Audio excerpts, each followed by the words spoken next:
We are back for some more Genshin Impact, and today it is nice to de-stress. And speaking of de-stressing, we're playing some Genshin Impact, and we are playing Paralogism, or however you pronounce it. But yeah, with Erica, I believe that was her name. With Erica back voicing Venti, I figured now would be a great time to finally play the quest. So, let's get going. I do need to make sure it is selected. Navigate. And yeah, I already have taken a look at like the banner and stuff. Really excited to have Skirk here now. Do need to actually do all the test runs. I haven't done the test runs yet, but I figured I would do those later. For now, let's begin.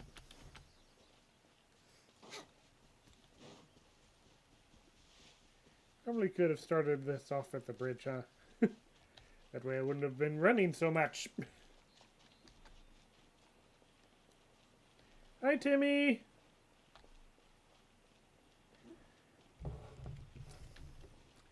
Before I get started,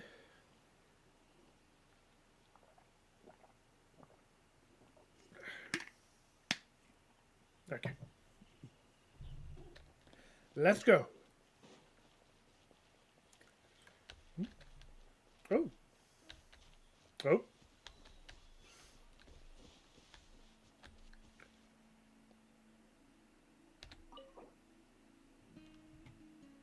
What do you... I didn't even start the story mode. What do you...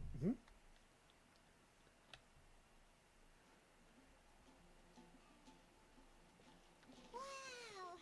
The city is all decked out! Oh, it's beautiful!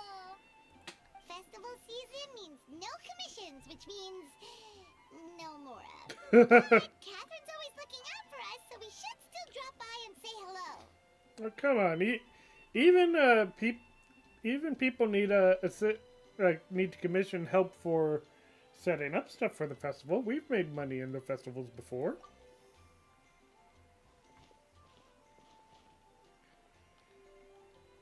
Greetings, traveler. Paimon. Hey, Catherine! Still doing the whole no commissions during Windbloom thing? In general, yes. The people of Mondstadt don't delegate their work to others this time of year. But What? feel free to take a look around. I think you'll pick up on something unusual. Take a look around, huh? It is quiet. It's finally Windbloom, and here I am ruining everything. You're a bit tired. No big deal. Give it some time. How about doing something fun tonight? We could take a stroll or go stargazing. Aw, romantic. Stargazing? Like we'll find a spot. You know people start reserving places on Starsnatch Cliff the moment the sun goes down?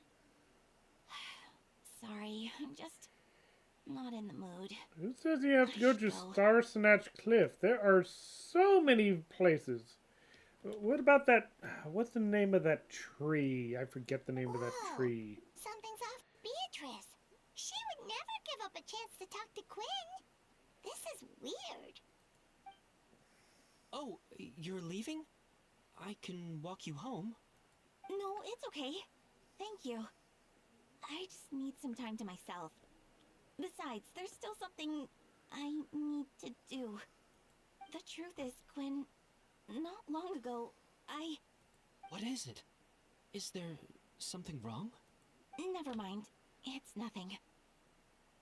Actually, Quinn, I think we should stop seeing each other for now. Huh? Wait, are you saying we can't be friends anymore? I thought we were best friends. I thought you were more than that. Did you see that? Beatrice ran off without looking back. Oh, we go adventuring in other nations for a bit, and one of Mondstadt's best friendship stories is already over? Maybe they're just working out the kinks? So, is this what you meant by unusual, Catherine? This is just one example. Beatrice has been feeling down for days. But that's not all. Oh, it's the honorary knight in Paimon. Uh-oh. Why Is does... something wrong? You don't look so good. He sounds nervous. I know a knight should be stronger than this, but I haven't been feeling right lately. I just can't focus. I started sleepwalking out of nowhere. Sometimes I'd even wake up in the middle of the night standing in a random location outside. You should see a doctor. I did, but all the tests came back normal. The doctor said I'm fine. Strange. Yeah, I even consulted Miss Barbara at the church, but her conclusion was the same. In any case, she was kind enough to pray to Lord Barbados for me to get better.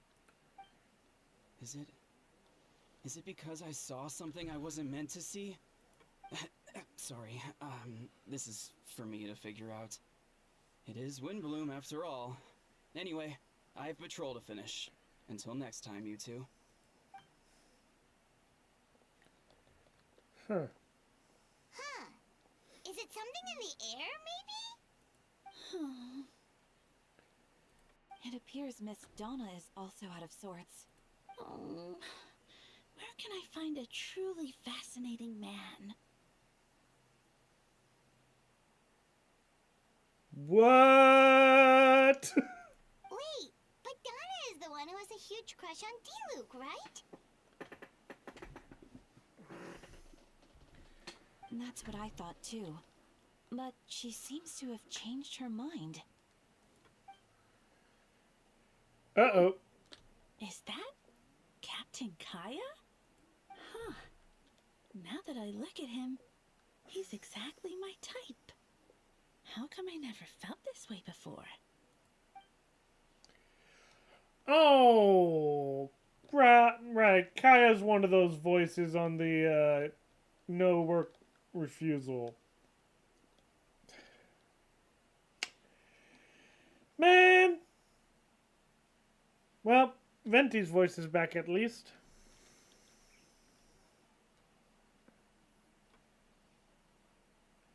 I'm flattered, Miss Donna, although I do wonder whether that was intended for outside ears. Oh, no.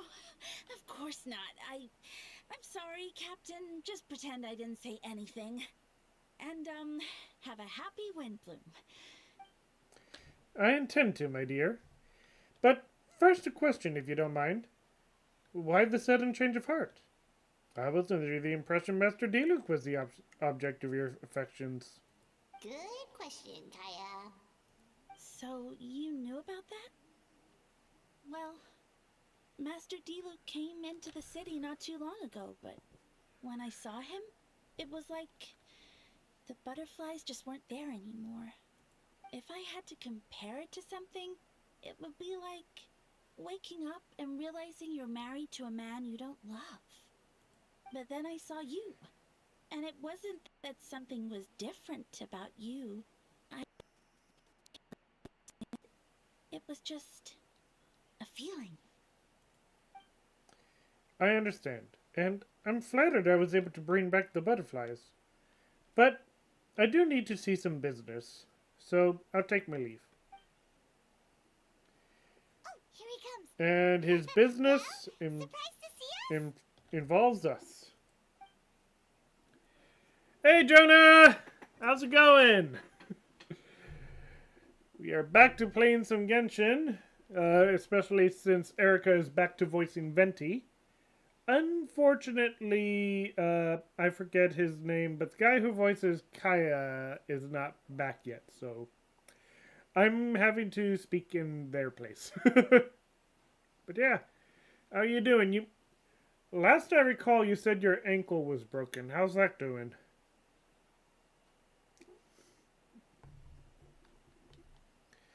Not at all. You're the exact two people I've been trying to find. So, Zendor, Paimon, how have you been? All good. How about yourself and the rest of the Knights of Favonius? The answer to that requires a private conversation. Catherine, do you mind? Not at all. Have fun, you three. So, you said you were looking for us. Yes. Jane sent me to find you when she heard you were back in Mondstadt. But let's discuss the finer details back at headquarters.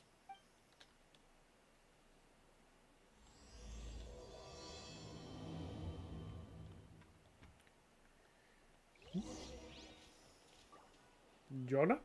You're still there?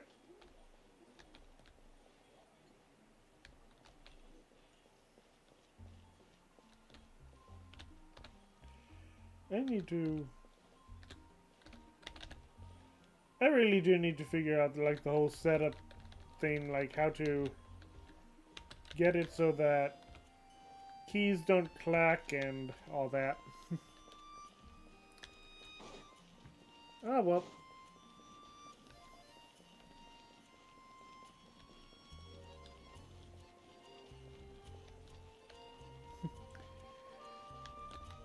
No matter what, I still enjoy having this pet companion. The flying bird definitely is much nicer in my opinion. I love the way it just spins around like that.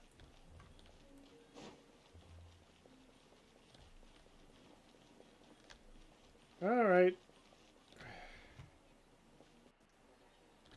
Alright, I cannot open maps. Okay. Next on the agenda. So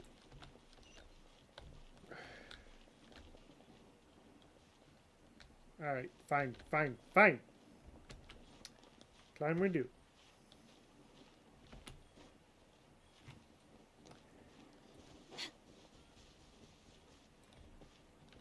Yeah, folks.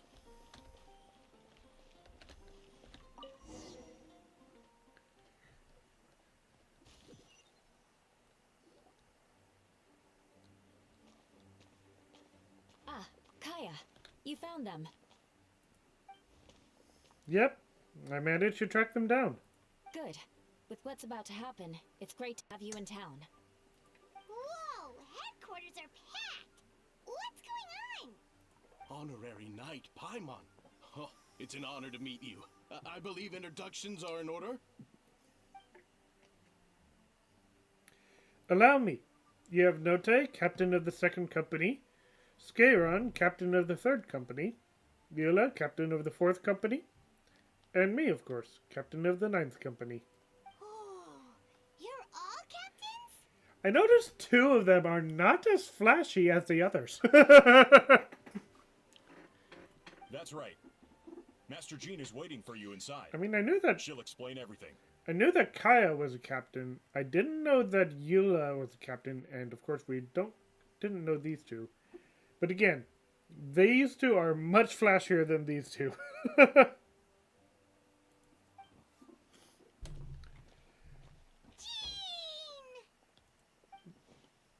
Aw, her voice too. Zendor, Paimon, thank you for coming. Is everything alright? There are tons of people outside. Ah, yes. That would be the captains.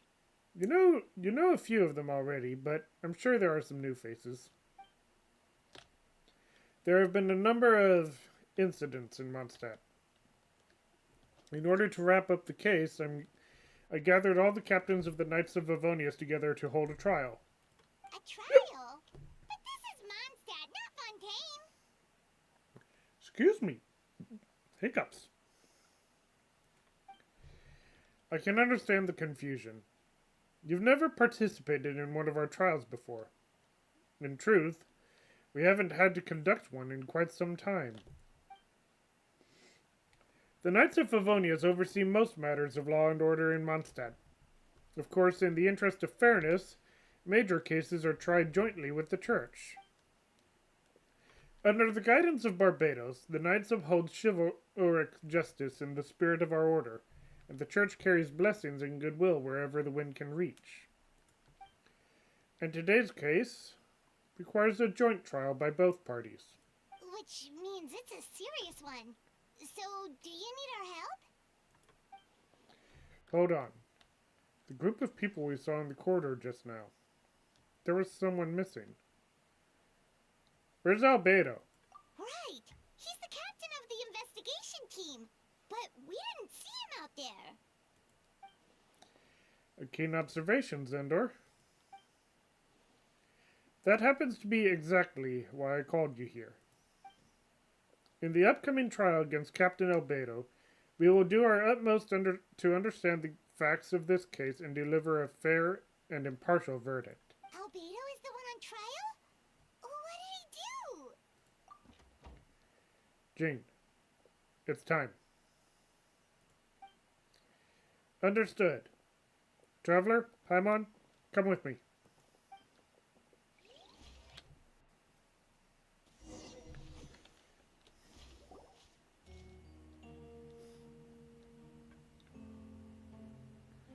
Sucrose. Please, sit wherever you like. I only ask that you remain calm, no matter what you hear. I need to head over there. Don't worry. The trial will be fair.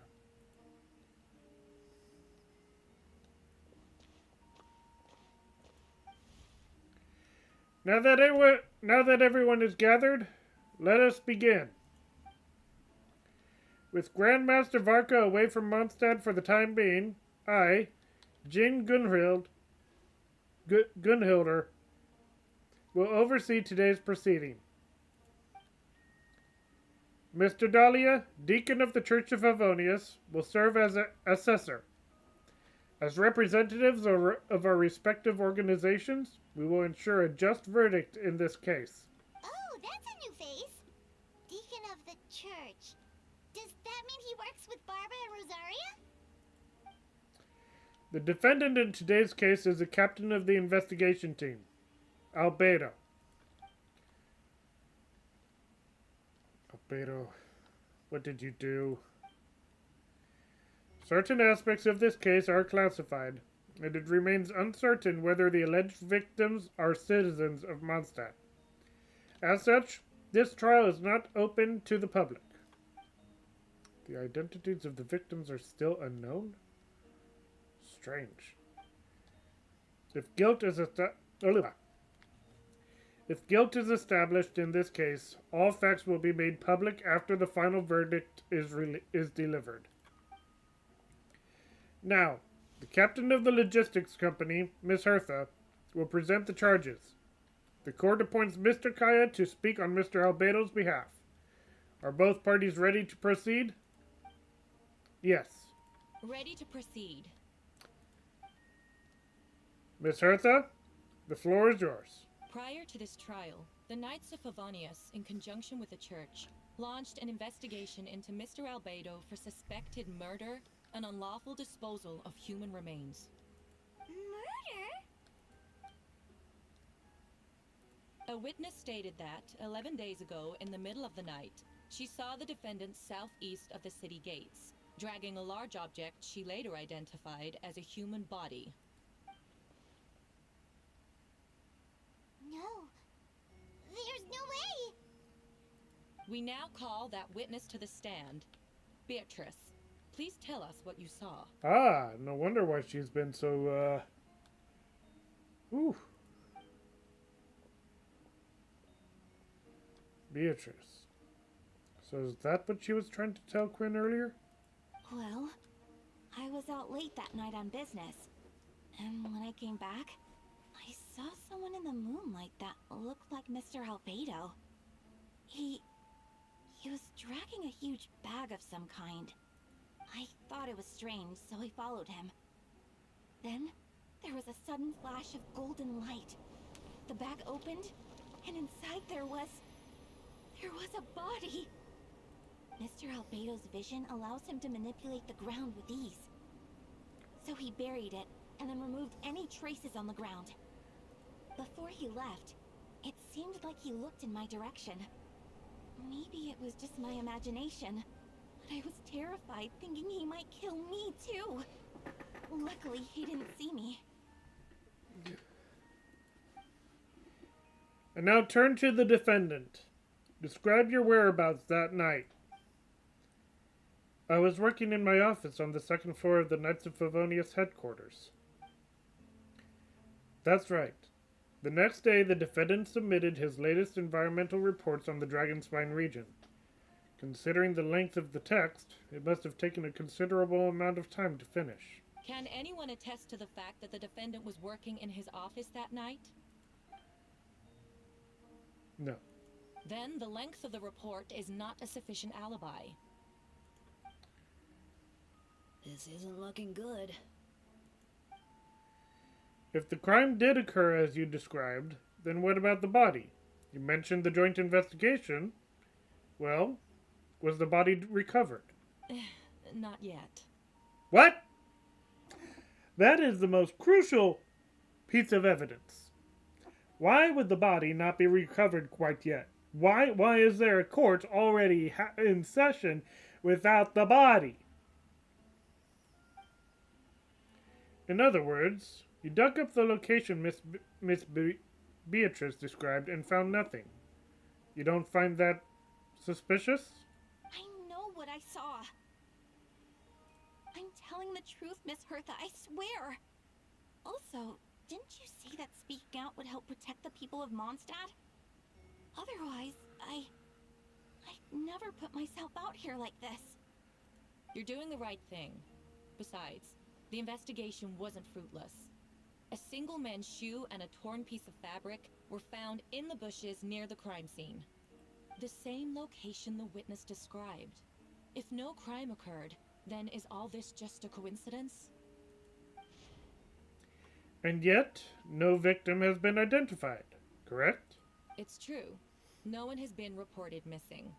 However, Miss Beatrice harbors no ill will toward the defendant. Her testimony clearly points to a crime, and she has no reason to lie. Does the defendant wish to say anything in response? You may believe otherwise, Miss Hertha, but I did not kill a single person. As a knight and the captain of the investigation team, I have a duty to protect Mondstadt and its people. You accuse me of murder, but there's no body or motive. The defendant raises an important point. Motive. Yet, I must be frank, not all murders are premeditated. Spontaneous conflict can also have unforeseen consequences. Nevertheless, I don't intend to prosecute this case on circumstantial evidence alone. Which brings me to the second charge against Mr. Albedo. Second charge? Please proceed. 7 days ago, at dawn, a witness saw the defendant dispose of the body of an adult male in the area between Dragonspine and Dawn Winery. I now call the second witness to the stand. Wait, that's... Do you look Ragnaver? Sheesh, these German names! Diluk? Please tell the court what you saw. At around 3:40 in the morning, I saw Mr. Albedo dispose of a body beneath the cliff. It was dark, but he used the power of Geo to illuminate his surroundings. From what I could tell, it looked like the body of an adult male. Tall and thin, but I couldn't make out the age. He buried the body beneath the cliff and smoothed out the ground to remove any traces. We now have accounts from two separate witnesses that describe the same modus operandi. Would you call that a coincidence? I would only inquire as to what Mr. Deluc was doing in that area so early in the morning. Not the most opportune time for a stroll. Is there such a thing? Dawn Winery is my home. It's not unusual for me to take walks in the area. I just happened to be in the right place at the right time. That's all. Master Diluc is a well-respected figure in Mondstadt. I see no reason for him to frame Mr. Albedo. Yet the question remains. Where are the bodies? Before you suggest a lack of evidence, Mr. Kaya, you should know. After the defendant left that morning, the witness found this where the body was buried. And this is what looks like teeth and a femur of a human. Now, it does beg the question, if the burial was fresh, why is this all that remains of the body? But I suppose Mr. Albedo is the one who can answer that. Careful now, Master Diluc. I do believe I hear a presumption of guilt in there somewhere. These remains suggest an accelerated rate of decomposition. Considering the defendant's profession, there's reason to suspect that alchemy is at play here. Both witnesses saw golden light, a known byproduct of alchemy. That's how the defendant destroyed the bodies. The light also explains how the witnesses were able to get a clear view of the events in the dark. So that's your angle. Alchemy. A logical assessment, but we have a witness of our own. The afternoon before the alleged second murder, Mr. Albedo had a lengthy intellectual exchange with his student, Sucrose. The two were in the library until the next morning. Why did the discussion last so long? Miss Sucrose was presenting the results of her research. She noticed some flaws in the data and insisted on reviewing her calculations until the next morning, with Mr. Albedo present. That's right. We were in the library together. And I hope all their voices come back, yeah. You're certain Mr. Albedo was present the whole time? Yes, and I know Mr. Albedo would never kill someone. He could never be that cruel. Nevertheless, the other witnesses have no reason to lie. Tell me, Miss Sucrose, that meeting in the library, were you awake the whole time? Sounds like a considerable duration to go without sleep. Oh, I do hope you can be truthful with us. It concerns the safety of countless Mondstadt citizens. A crime like this cannot go unpunished.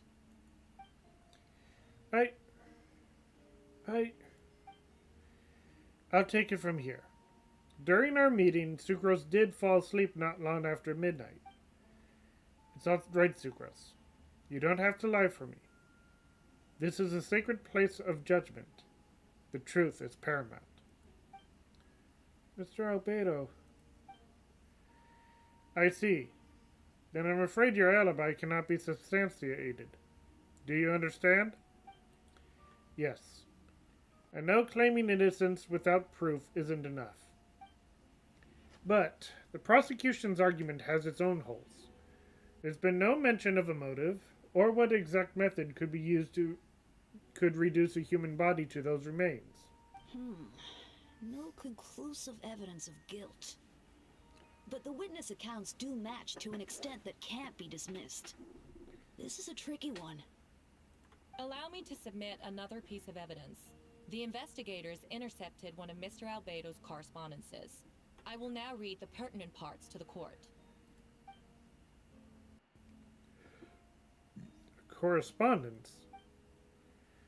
Oh no, that envelope does look like it belongs to Mr. Albedo. I have never abandoned the subject of human research. In fact, delving deeper into Dragonspine has led me to realize that the concept of life could be further expanded and transformed into that of birth. The mystery of human birth is often linked to death. As such, death is the most suitable material for the creation of new life. To that end, we must engage in a process of putrefaction and refinement. Putrefaction and refinement. Is that in reference to an alchemical process? The letter continues. Experimental trials have been carried out in the northwestern part of Dragonspine, in the area southeast of Mondstadt's main gate. The data is as expected. Just as you endeavored to do, I too shall take up the path of creation. and break through current limitations to reach a new realm of living beings.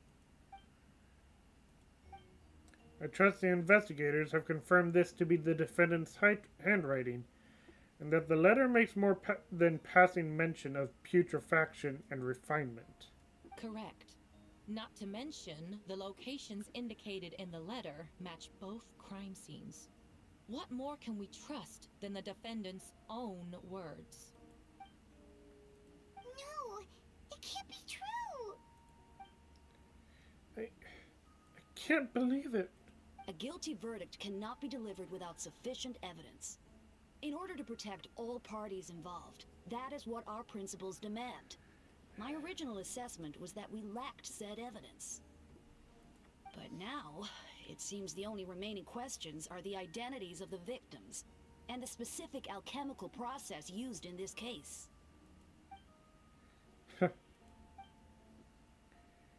Then we are in agreement. The evidence is conclusive. On the charges of murder and unlawful disposal of human remains, the court finds the defendant guilty.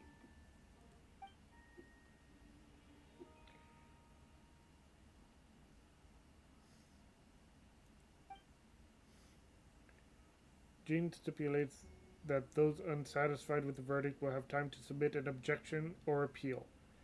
But most appear hopeless in this moment.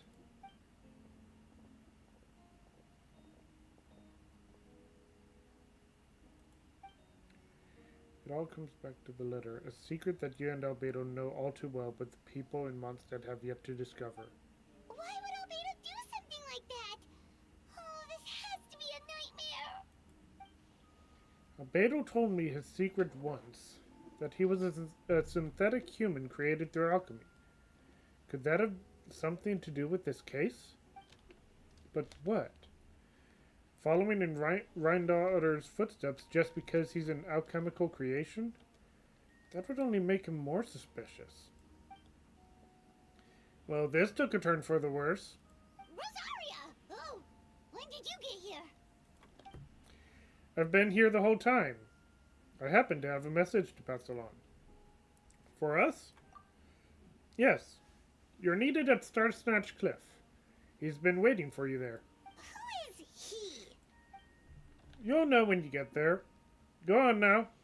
Time is like the wind. It waits for no one.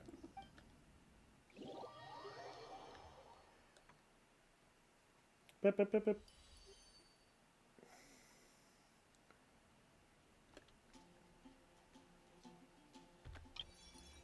No need.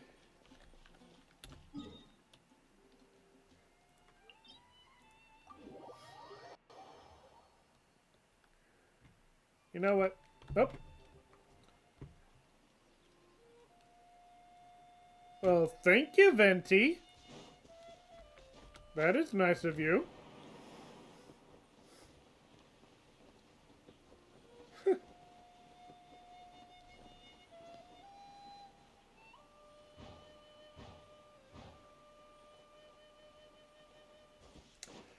And Traveler.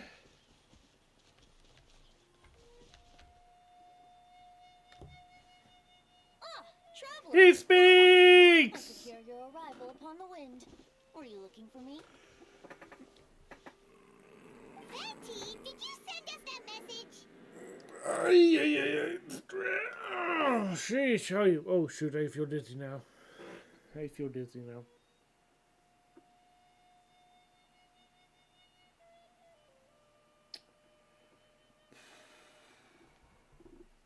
No, I did. Whoa, where did you come from? Wait, Venti, do you know this guy? His name is, what is his name again? Didn't think I was that unmemorable. I'm Dahlia, Deacon of the Church of Favonius, and Herald of the Animal Archon Barbados. Not gonna forget next time, right? So you called us here so we could meet with Venti? That's right. I noticed you during the trial. The legendary honorary knight. You seem to have a lot of thoughts on your minds, so I thought we should have a chat. After all, I am the Herald of Barbados. If the people of Mondstadt are in danger, I should keep the Animo Archon in the loop. Wait then. You know about... About what? The fact that my tavern-hopping nomad of a friend is Barbados himself? Don't worry, Dahlia and I are close. He knows everything. Besides, a god needs someone to communicate their will in a formal setting, and no one does that better than Dahlia. So, Venti does have some influence in the church then. Not that I saw that coming when we first met. But back to the matter at hand. I believe you two already know about Albedo's background. If you mean his true identity, then yeah, we do. So, you know too, Venti? That's surprisingly Archon-like of you. Well, I knew from the moment Rhine-Daughter and Alice brought Albedo to Mondstadt. When those two are in town, no one can afford to slack off. The Kryda Prince, a perfect specimen of synthetic life. At this stage of the case, there are countless questions surrounding Albedo's motive. His true identity is a potential weakness. A synthetic being loses control of their sanity and goes on a killing spree. That's how a novel would frame the story, and people are inclined to agree. I feel like there's a show going on about that called Murderbot. Not that I've been watching it, but I've been seeing a lot of clips about it. Albedo has told us before that humans often value the ordinary over the transcendent and miraculous. And the slightest difference is perceived as other. A very common phenomenon. Which means we need to find a way to help your friend. And what do you know about the situation, Venti? Me? Well, I know that Albedo is a synthetic being, and that a lot of strange things have been happening in Mondstadt, even though Windbloom should be about drinking and having fun. We noticed that too! The minute we got here, something was off. Well, two of those could be related to the case. I've picked up on most of those too. Miles is out of sorts. Beatrice seems anxious. Although I didn't know Donna stopped being interested in Master Diluc. When no love remains for the songs to tell, the world becomes naught but an empty shell. Cruel is said fate, cruel it may be, were it not for a hero who could set us all free. I am happy Venti has his voice back. I am so happy. That was so well done. Oh.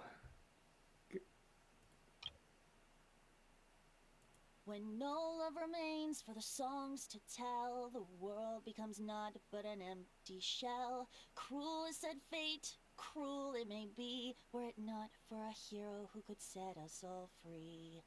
Yep, I'm happy. I am happy. I am a happy boy. I'm a happy, happy man. What are you getting at, Tone Deaf Bard? Tone Deaf, that was fantastic. Oh, just making a comment. There are always unavoidable trials in life. At least, that's what Barbados would say. A certain someone is going to need to overcome a trial like that. In such cases, even the Seven know better than to tamper with fate. If only there was a brave soul willing to aid their friend in his time of need.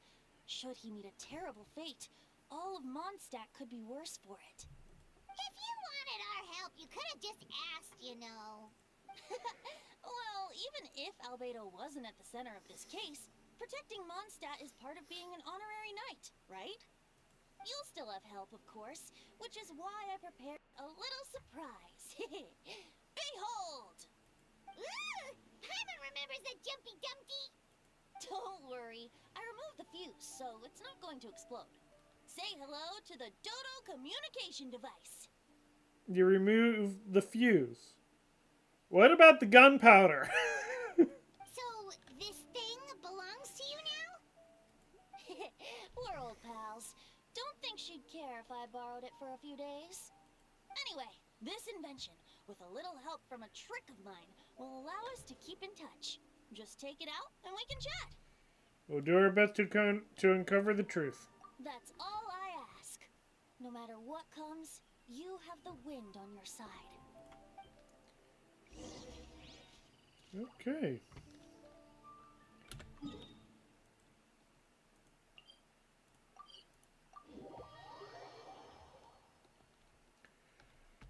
Whee!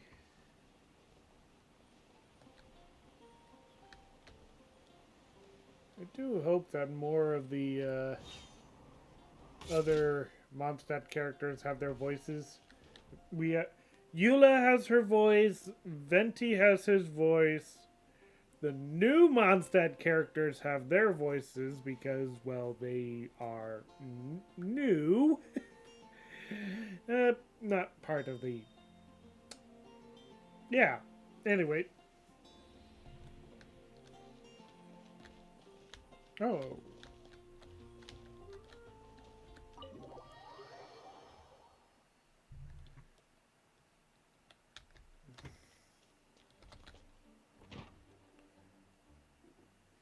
I know you all must be shocked, but the evidence is solid. Albedo's situation is not looking good. I still don't believe Albedo would do something like that. Using living people as alchemical test subjects? It's like something out of a novel. Perhaps it's best for me to remain impartial, but I've worked with Albedo before. He's an alchemist, not a sadist. This version of events is as hard for me to accept as anyone. But Varka once said Albedo is very different from the rest of us. Perhaps there are things we still need to learn about him. Let's see what Albedo has to say for himself first. Would you mind giving me a moment, everyone? A private matter requires my attention. Hey, Jean! Xandar, Paimon, perfect timing. Kaya has a favor to ask. Like Jean said after the verdict, we have time to submit an appeal, and I will do my utmost to convince Albedo to accept. He's been acting strange, and I can't read him for the life of me. But I need you two to start investigating the case. Investigate the case? Yes. It is also time for you to get involved. Do you want us to join the joint investigation? No. We'd like you to launch an investigation of your own. I'll continue working on his defense in the meantime. If you find anything that might help his case, just let me know. I know it's against the spirit of the season to ask you with this, but Albedo is a trusted member of our ranks. We owe him the benefit of the doubt. Understood. I know you'll get to the bottom of this, traveler. You've never failed us in our time of need. But what if the accusations turn out to be true? Then you have done Mondstadt a great service all the same. I'm expecting a retrial.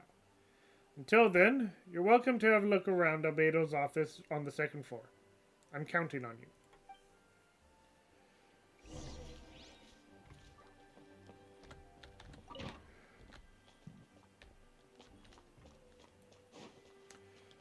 Run!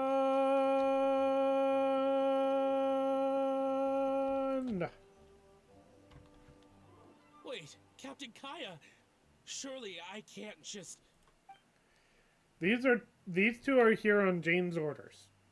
She asked them to investigate Albedo's office. Oh, in that case, head on in.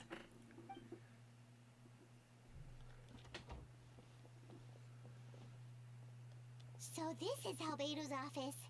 Pretty much exactly how Paimon pictured it. Oh, hey, I remember that device. Oh, excuse me. Alright, I have some work of my own, so I'll leave you to it. Good luck, you two. Right back at ya.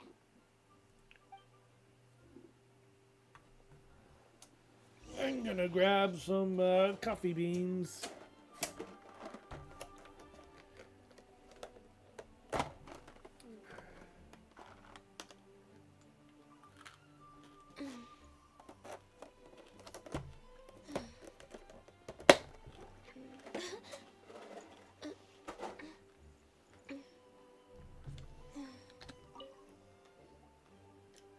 Alright, let's see what we can find.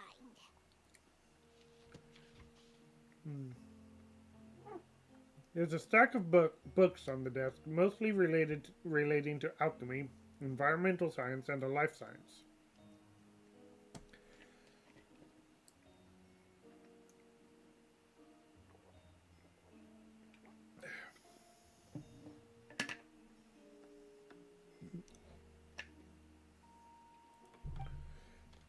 Some of the pages have been marked with alchemical symbols, and others have S-shaped or triangular symbols drawn on them.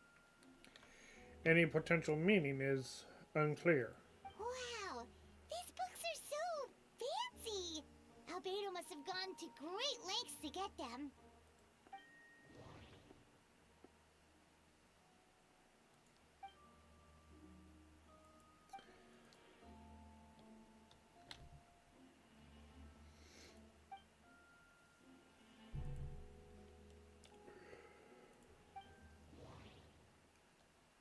Wait, it looks like there's a hidden compartment under the desk. There does appear to be a compartment added to one side of the desk. It was very well hidden.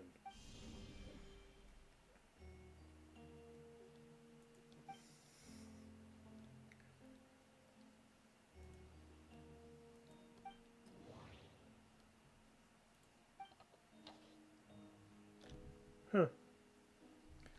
Festering is also a manifestation of rot. When festering forces and a sufficient amount of life's energy collide, the two will repel each other, triggering a powerful side effect. When I tested this in an alchemical experiment, the results of the refinement were startling. Breaking through the shackles of life, the simulation of the project, I must take advantage of this opportunity. Oh. Breaking through the shackles of life, the simulation of the project. Okay. The name of the project is blotted out in ink. What could it be? The note mentioned festering forces, which suggests that Dragonspine could be involved somehow. If this was something to do with creating synthetic life, would Albedo go that far for one of his experiments? No, that can't be it. Amid the notes is a map with a few markings on it. Two of the marked locations correspond with the crime scenes, and the third appears to be in Dragonspine.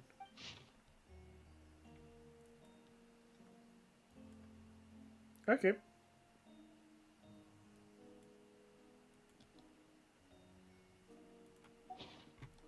It's a hard pill to swallow, but if the results of the joint investigation are correct, there could be a bottom hidden in that last location. Or, at the very least, but remains of one. Huh. What does this mean? Oh, do you think something might also be buried at the last location? Alright, that seems to be it for this place. We should go tell Jean what we found.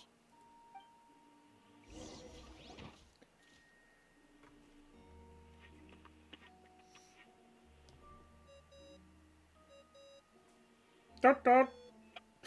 Dot dot! Dot dot! Dot a cop! Oh, Venti's calling! Let's answer! How's the investigation going? Find anything? Oh, we found stuff alright. Stuff that only makes Albedo look even more suspicious. I see. So, Albedo's researching something that doesn't help his case, huh? Not promising. We should be grateful Albedo's true identity remains hidden. If it gets out that he's one of Rhindaughter's creations, there'd be no separating him from her past. As we both know, Rhindaughter's approach to alchemy and ethics was pure madness, and the evidence you just found, let's just say it could convince even those closest to him of his guilt. Perhaps even you. I don't think the handwriting was faked, and the notes also sounded like him. Then it comes down to trust. Do you trust Albedo? I do. Yeah, he's our friend. We should keep the faith. And if he really is the culprit, he must have had a reason, right? Maybe he's just not allowed to talk about it. Yeah, that must be it. Either way, a fair investigation means coming to a conclusion presented by the facts. Does that mean that even Venti no longer believes in him? Remaining objective has its own value. Remember, none of this is your fault. Just report back with an honest assessment of the facts. Yeah. Well, let's go find Jean and tell her what we learned.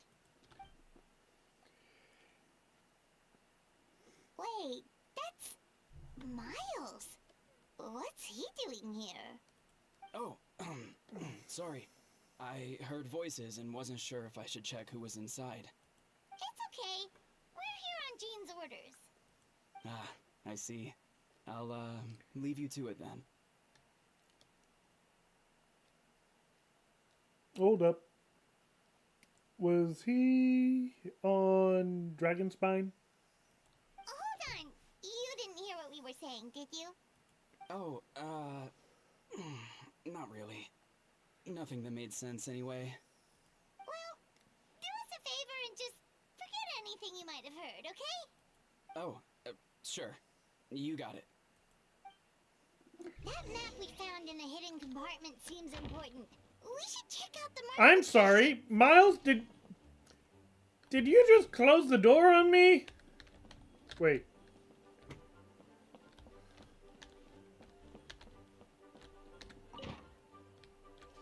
Miles!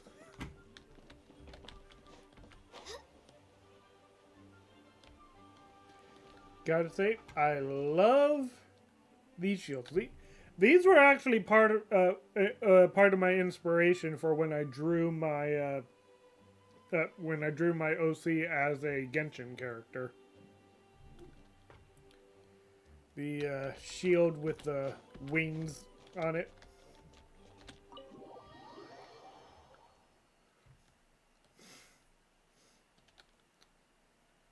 Okay.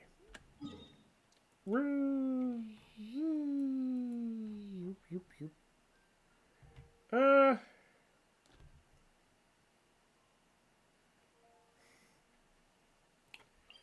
guess we can start here.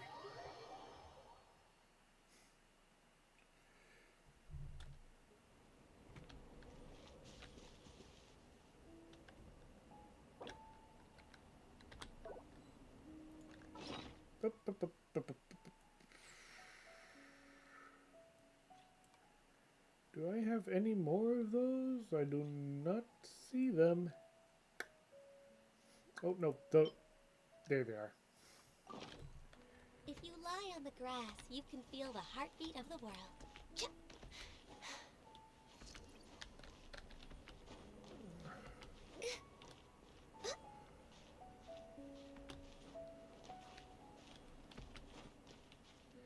Wait.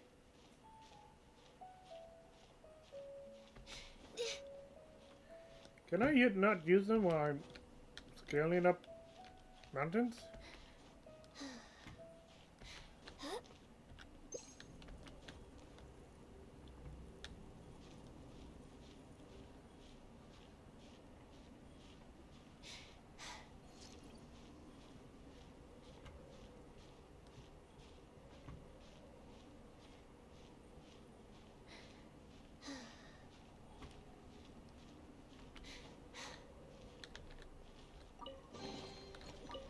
Whoever left these behind was also fulfilling a contract.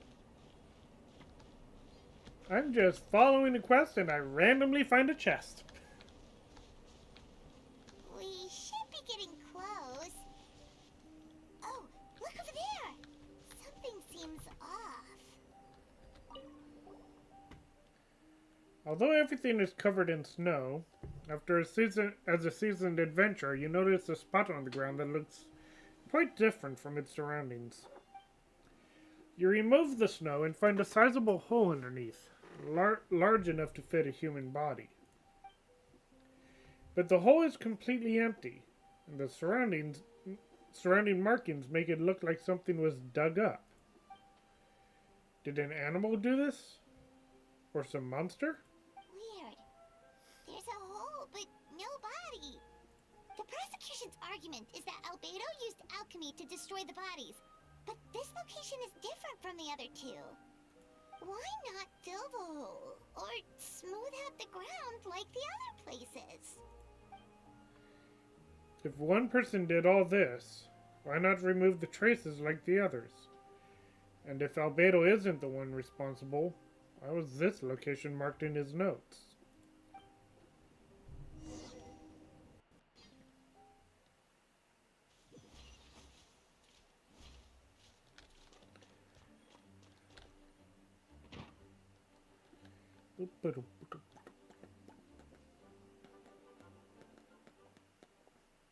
You're back. Did you find anything? Yeah, but none of it helps Albedo's case.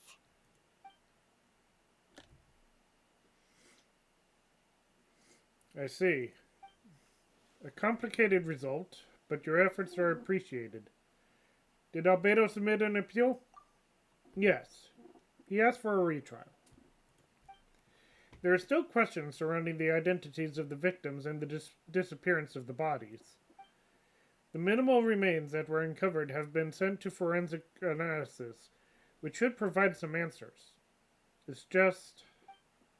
What's wrong? If the victims turn out to be Mondstadt citizens, the situation becomes all the more serious. The second trial would likely have to be open to the public. And I doubt public sentiment will be in Albedo's favor. Yeah, not when the charges are so serious. The second trial is set to take place in 2 days. I hope you consider attending this one as well. Of course, we'll be there. In the meantime, we should all just stay positive. Well said. When the time comes, I'll carry out my duty to the best of my ability.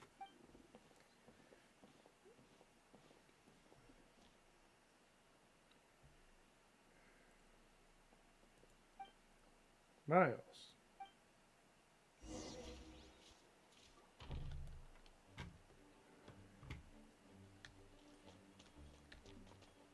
What? Wait until 2 days later? We're not gonna do some more investigating? 1, 2.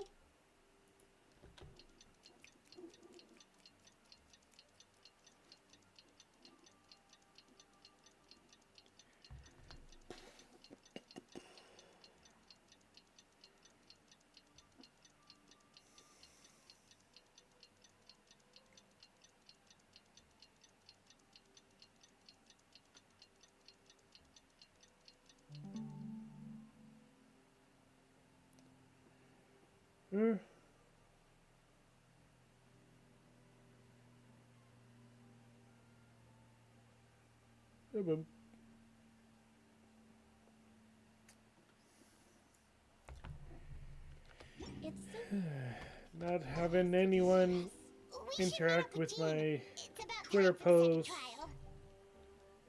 and only Jonah appearing in my chat so far, and even then, I don't even know if he's still here. Feeling kind of lonely right now. Ah well.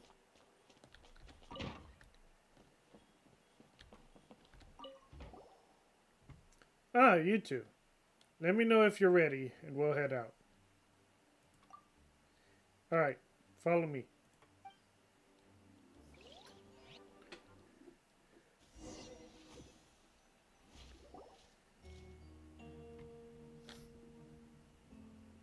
Ladies and gentlemen, we now convene for the second trial against Mr. Albedo.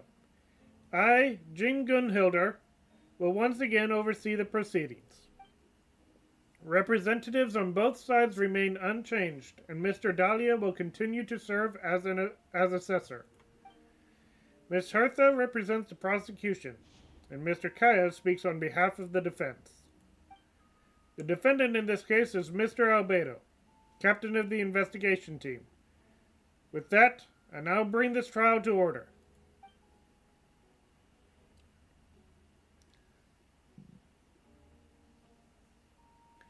Miss Hertha, have the investigators made any new discoveries? Yes. We sent the teeth and the femur bone found at the scene to the church's medical office, and were able to conclude that these are, in fact, human remains.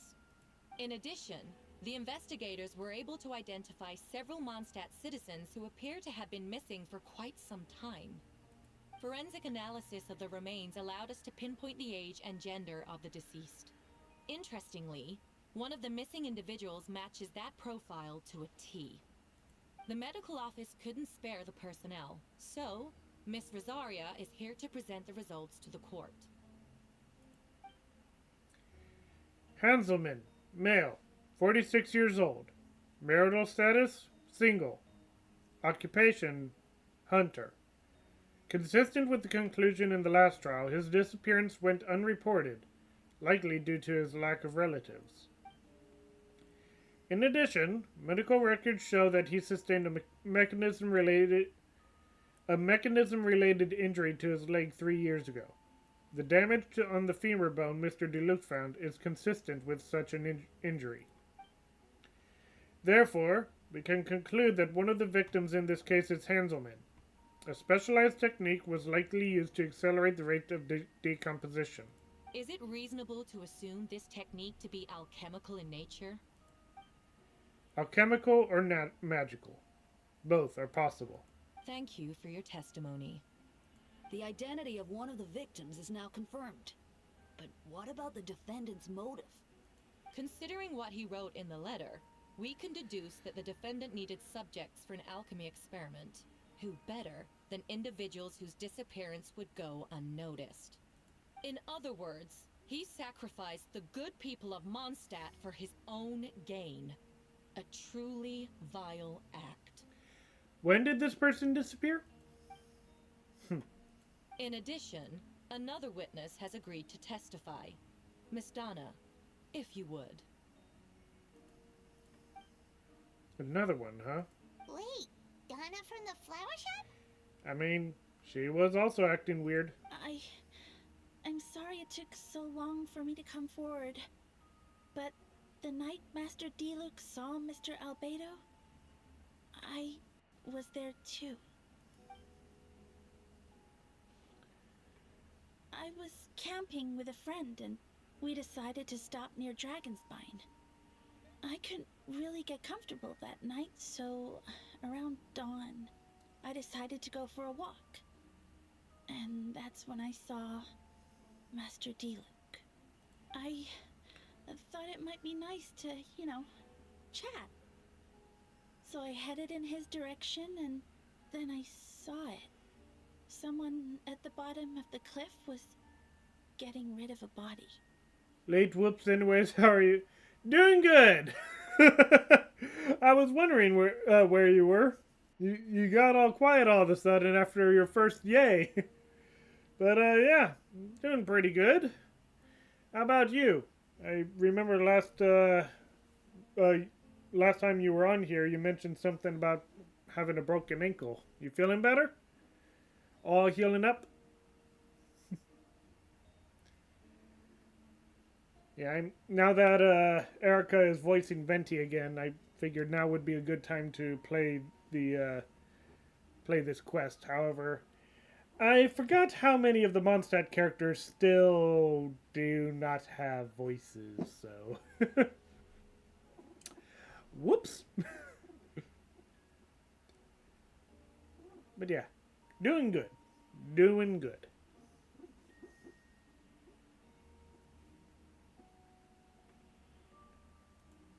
I was terrified the person Yeah, might we'll see be me. able to walk in a few Even weeks. after I fled, Good. I couldn't Good to shake hear. that fear, and I started to wish I never had a crush on Master Deluc in the first place. Oof. Yeah, it was really awkward for you? That's unfortunate. But yeah. Glad to hear you're doing better.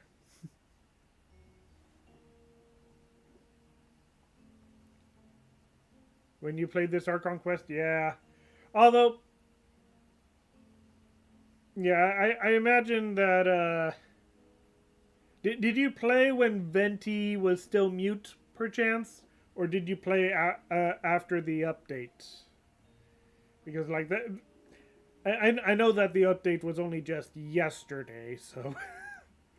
But I specifically wanted to play it, like... I was intending on doing this story during the 5.6 period, but then Erica said that she was pushing to get back into voicing Venti, and then she said that she had recorded the lines and that she was probably, they were probably going to get added into a patch. Didn't happen, but hey, she's in 5.7, so yes, Venti was muted because at the time I needed the primos and I was going to... Okay. Yeah. Yeah, I'm really happy that Erica's back. I do hope that the other voice actors get back to it too. Though some voice actors is being very public about their desire to continue their refusal to work. We'll see where this goes.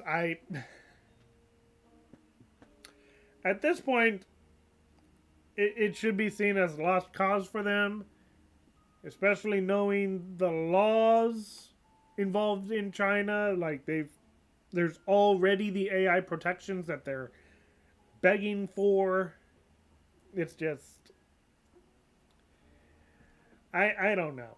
I don't know what they've got going through their heads. It's just so silly at this point. Just so utterly ridiculous. And considering the fact that, like, there's already a lot of companies that will contract with unions. It's not unusual for game companies to contract with union voice actors so that they can like have the union exclusive voice actors. The only problem is that Genshin has a lot of characters. I don't know how many voice actors are in the SAG-AFTRA union, but even then, unionizing under SAG-AFTRA would very much minimize Hoyoverse's capacity of hiring a diversity of voice actors. So, yeah, getting that whole thing with, like, keeping it so that they aren't unionized, so that they can have as many voice actors as they can possibly hire, as they can possibly commission for different characters, and especially background characters, is of the utmost importance for a gacha game like this. Yeah, the whole VA thing is just completely out of hand. Also, they took Paimon's original VA. How dare they? But then again, I do like my ears.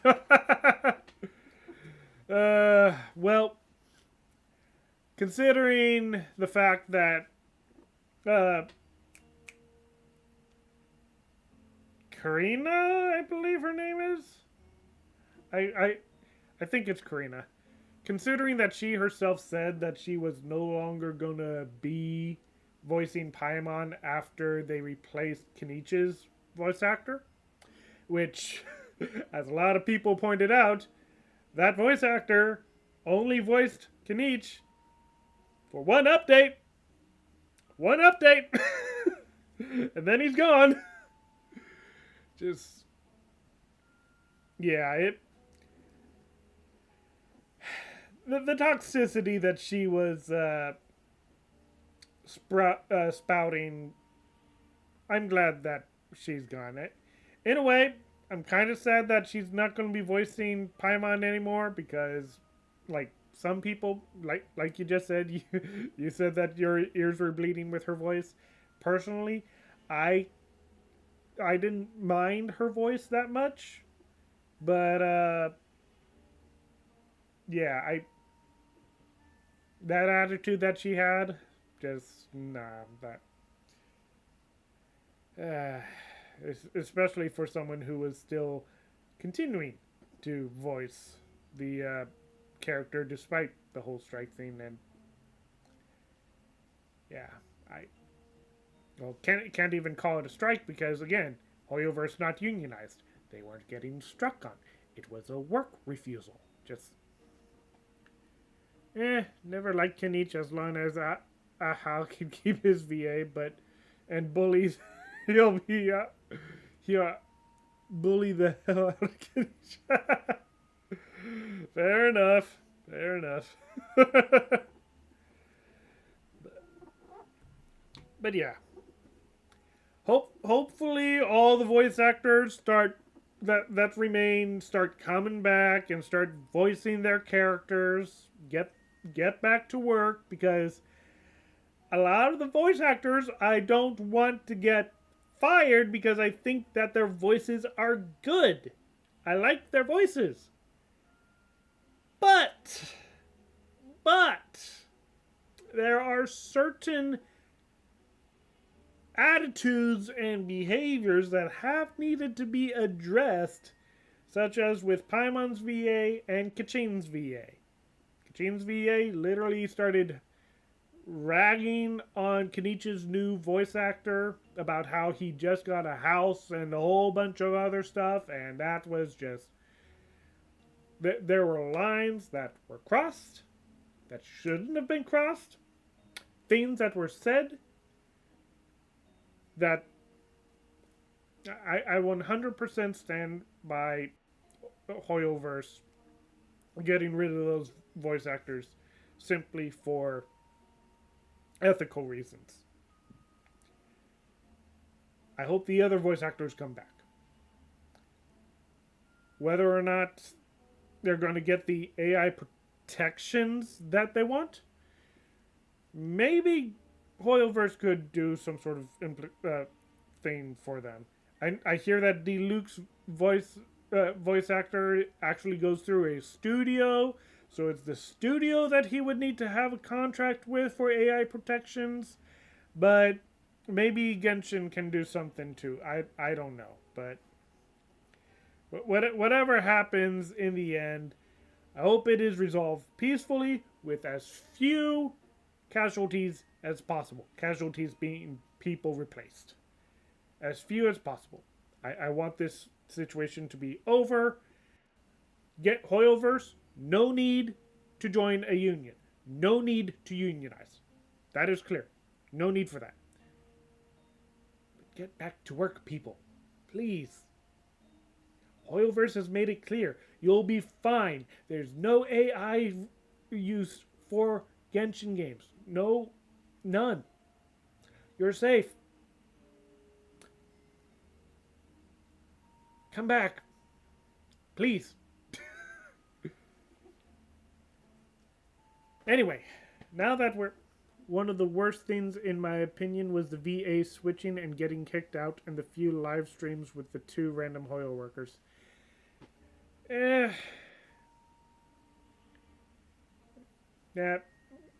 I won't deny mixed opinions on that. Hoyoverse has a game to make. If people, again, Hoyoverse, not unionized, not part of the strike. Literally the, shoot. Rheindotter, I think? One of the voice actors literally did a whole video on his YouTube channel about how Hoyoverse and Genshin was not part of the strike, that it was a work refusal, like pretty much exposing the fact that there was no legitimate reason for the voice actors to stop voice acting outside of getting blacklisted by their union. All the stuff that went on behind the scenes, you do some research, check out some of the stuff that was being exposed, some of the stuff that the voice actors were saying and talking about. You find out that there was a lot of shady stuff going on behind the scenes, and people just were done with it. But yeah, it's unfortunate that some of the voice actors ended up getting swapped. That's what happens when you refuse to do your job. Unfortunately. That's what happens. Genshin was kind enough to not replace all the voice actors. Like, literally, we have so many muted characters here. so many. This work refusal went on for 10 months. Plenty of time for all of them to get replaced. Hoyoverse could easily have done that. Replace all of them.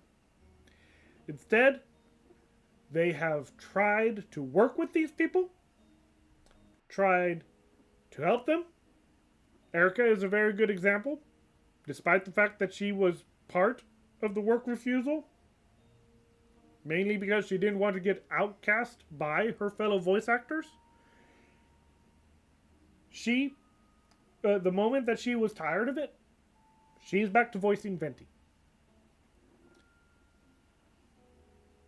That's pretty much my stance on it. The work refusal is finished.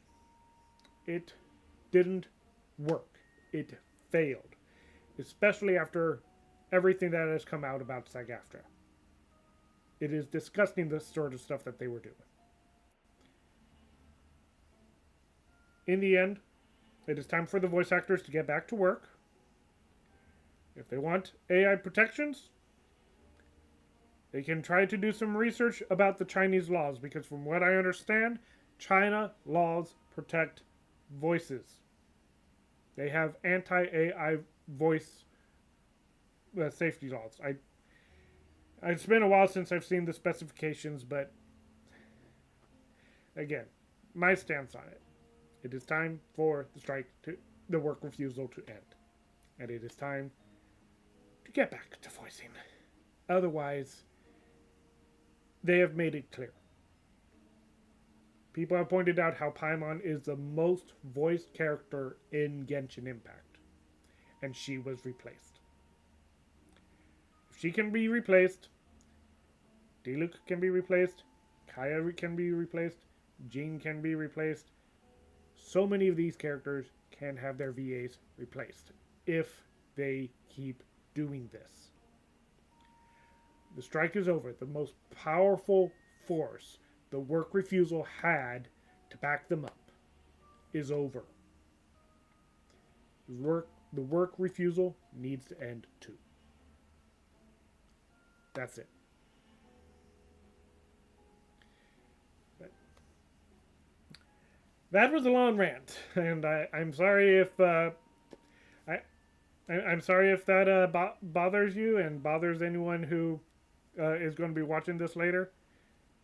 That's just my take on it, based on everything that I've been seeing over the last several months. And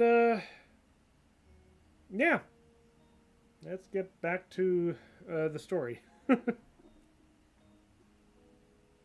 I hadn't wanted to talk to him, I would never have been in that situation. Well, I didn't want to come forward because I was scared. But Miss Hertha convinced me it was the right thing to do. I'm sorry it took me so long. How is Miss Hertha finding out about all this? They're not coming forward until Miss Hertha convinces them?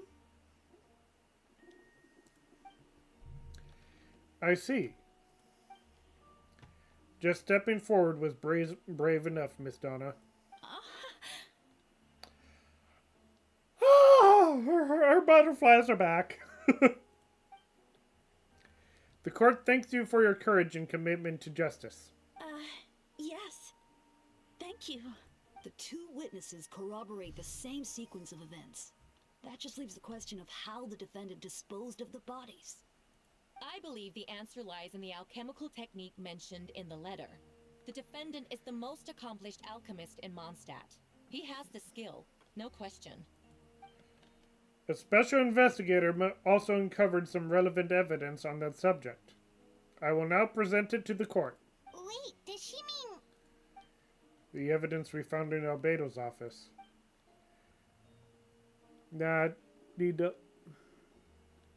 Don't worry about it. I've heard a lot worse from a lot worse people. Okay. The following are pieces of evidence uncovered in Mr. Albedo's office. The most important of which is this map. Ah, my nose is itchy all of a sudden. Sheesh. This map was found with the defendant's notes. The markings correspond with the description in the letter and the locations of the crime scenes. Does this map belong to you? Yes. Were you the one who marked these locations? Yes. You do realize that's basically an admission of guilt, don't you? The evidence against you is nearly insurmountable. No. Since you uncovered that compartment, I might as well expound on the matter. We have witnesses and physical evidence. What could you possibly say in your defense? What I always have. I never killed a single person. Ugh, you have some nerve. Saying that when the evidence is stacked against you? Miss Hertha, you've presented a meticulous and convincing case. I'll give you that. But I will not admit to something I didn't do. So, what? You're just going to bombard the court with excuses? That's rather dismissive. That's a rather dismissive way to refer it to an innocent man speaking in his own defense. Besides, I'm not making excuses. I'm exercising patience. Yeah, I wasn't paying attention to the plot line, and my eyes were on the primos and getting it done before I needed my PC checked up. Ah, okay. Your PC working fine then? That won't make the charges against you disappear, Mr. Albedo. Perhaps not. But patience comes with its own reward. It's easy for things to remain buried in snow, until someone comes along and brushes it away. Albedo seems serious but unfazed. Does that mean he really didn't do anything untoward? He mentioned brushing off the snow. Is that supposed to be a hint? If it was a hint, then it must have something to do with Dragonspine. Which reminds me, one of the locations marked on the map we found was in Dragonspine, wasn't it? Xandor, you were the one who uncovered the notes, right? Then I'm assuming you visited the third location marked on the map as well? Yes. Can you tell us what you found? You nod your head and give an honest account of the scene you found on Dragonspine. Whatever was kept in the hole was gone, and the surrounding area bore the markings of an unknown creature. With everything covered in snow, no one knew there was something to discover in the first place. Then, there must also have been a body. I need to think about this. What clues am I missing?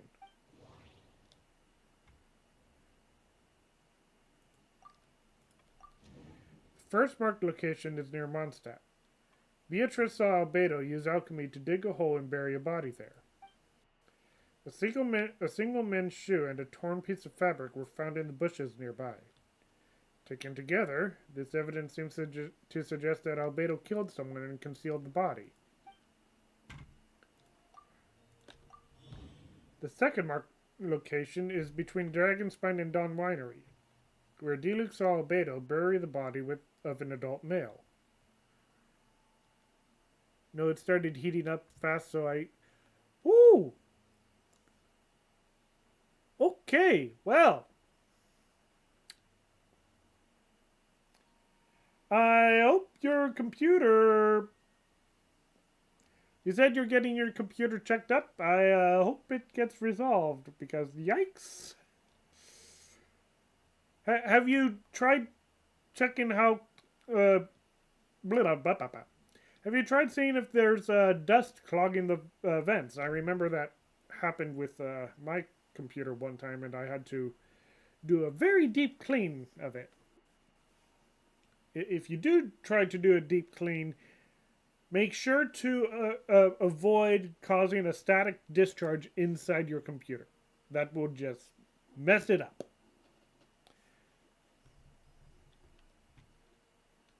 There There are various ways I've seen of people doing that. Just do your own research if you try to clean up your own computer.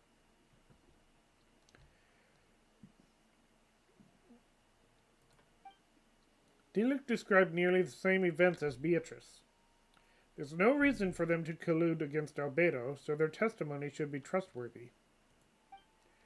Diluc found teeth and femur bone at the scene. Donna confirmed his version of events because she was also there that night. The two should have no reason to set Albedo up. Despite her crush, Donna wouldn't lie about something like that just to get Diluc's attention. Not to mention, Donna has been acting strange since before the trial. The third marked location is in Dragonspine. We only knew about it because we found the map in the hidden compartment. During our investigation, Paimon and I discovered a hole beneath the snow, big enough to hide a human body. There were also claw marks around the outside. But there was no body or remains whatsoever.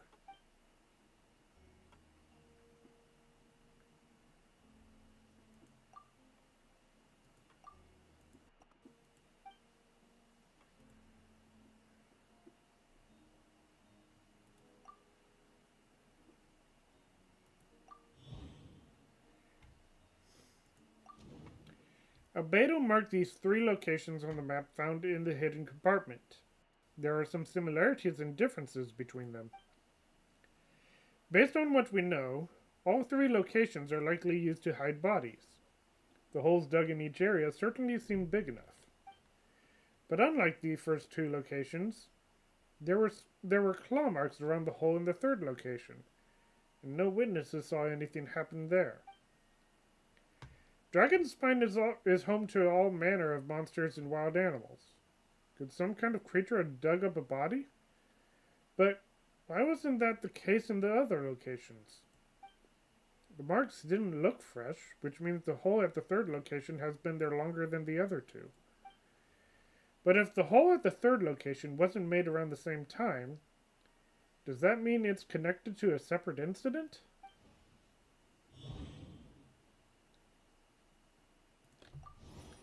Most people know Albedo as an alchemist and the captain of the investigation team. Are you meant to clean the... Yeah! Yeah, as your fan blades are spinning around, sucking air in, and blowing the air to cool off your computer, it's also sucking in dust. That's one of the most common reasons for a computer to start overheating, because it starts clogging up with dust.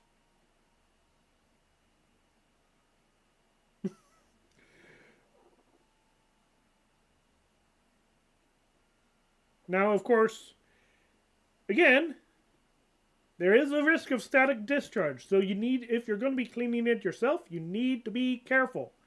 You can get kits at stores with like compressed air so that you can blow the dust out of your computer after you open your computer up. That is the best way to avoid a static discharge. Other than that, you can take it to you already mentioned that you were going to be taking your computer in to get it looked at.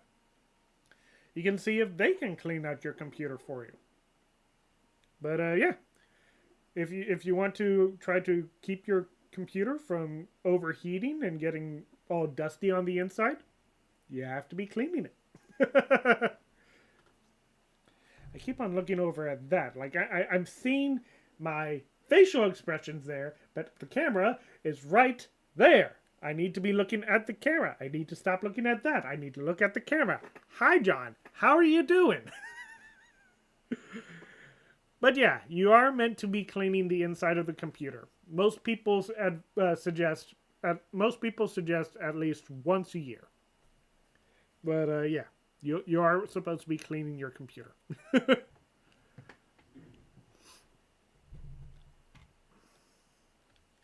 Oh, whoops.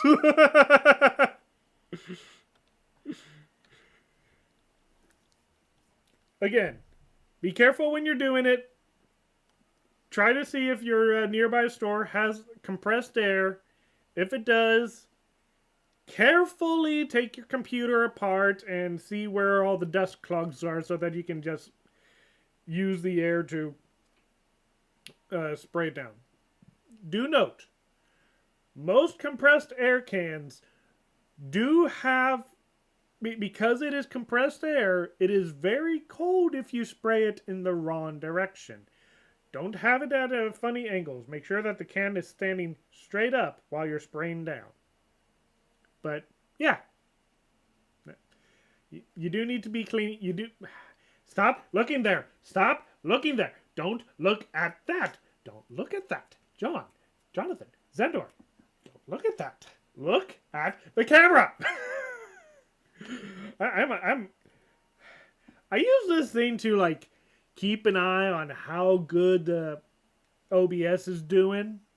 Maybe I just need to cover that little part where my face is, so that I am only seeing the face on the stream. You know what? Let's do that. Let's do that. There we go. Now I can't see it. I can't see my face anymore. There we go. I just put an envelope there. I can't see my face. I am now focused on the camera. Hi.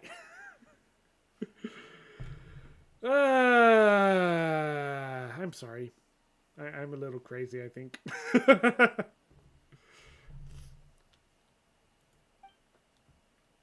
But in truth, he's the Crida Prince, a synthetic human created by one of the 5 sinners, Gold Rhindaughter. Albedo is steadfast, intelligent, and treats everyone with kindness and respect. I think most people would agree with that assessment. He's also a calculated thinker. It's fair to say that if he did commit a crime, it would likely be well concealed. Up until now, Albedo has never displayed any ill will toward humanity, and he also still seems like his normal self. As his friend, I shouldn't reveal the truth about his identity. That would only make things worse for him.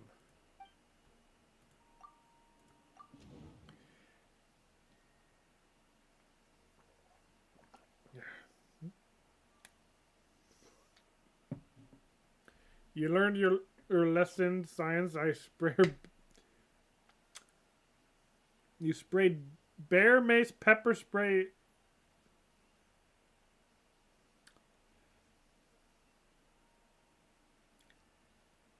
Can I ask, why did you spray bear mace in your room?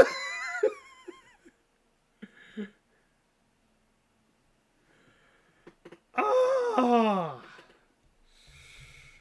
Yikes!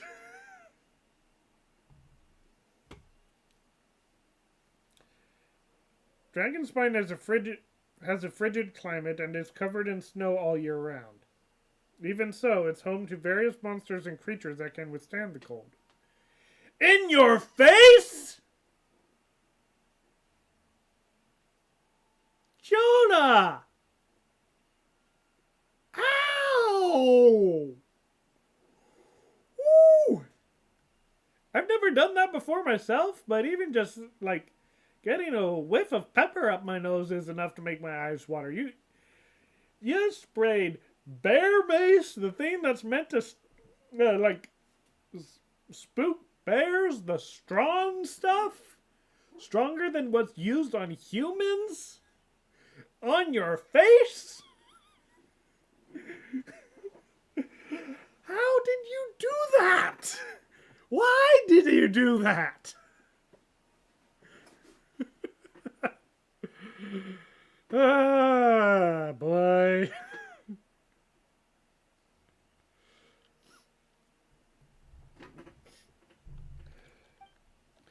Deep within the mountain lies the remains of an even more mysterious creature, Durin. Although the dragon has been dead for a long time, he still possesses a peculiar life energy. Yeah, that's a story for another time. Fair enough. Fair enough.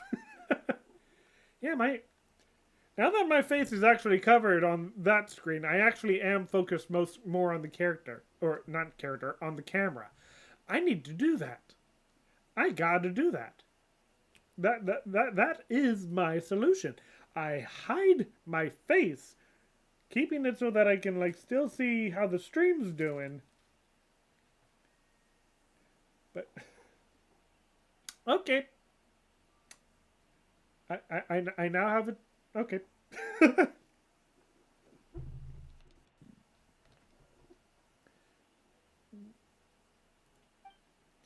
Ah, I picked up the wrong can as I was distracted. Ah. Fair enough, I guess.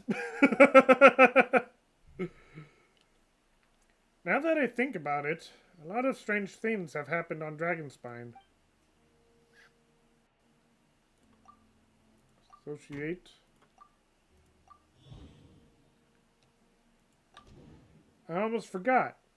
Paimon and I once encountered someone on Dragonspine who looked exactly like Albedo. And we weren't the only ones. Wait. Someone who looks exactly like him.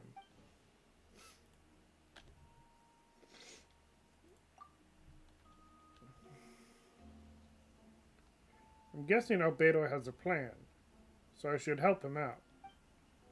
But what does he want me to do? Announce a break in this case? No, I should play it safe. Since I made an honest assessment of the facts, I should be honest about my doubts too. It's only fair. What did I cover it with? Oh, just an envelope. But I'll probably like tape a note card, like I'll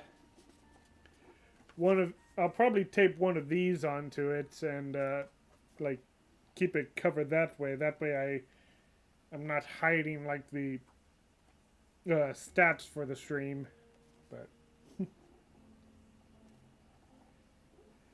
eh. Besides, I think I understand what Albedo was trying to tell me just now. I'd like to address the court, if I may. I was the one who investigated the office, and I believe the results raise a few questions. Regarding the two cases addressed in the previous trial, it was established that after disposing of the bodies, the defendant used alchemy to restore the ground to its original state. But that wasn't the case at the third location. The hole was still there, with dirt scattered around the perimeter. It looked more like something had been dug up. If this was all done by one person, why wasn't the third scene given the same treatment as the others? Why weren't the traces removed? In addition, the markings around the third location weren't fresh, which suggests that the Dragonspine incident happened at a different time. For those reasons, I believe there's still reasonable doubt in this case, and I hope the verdict reflects that. Thank you. Oh, where's my...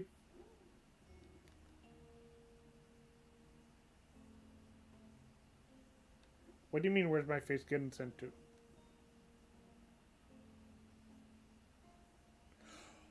Oh, you mean like on my computer, where my face is being shown on my computer. Yes. Yes.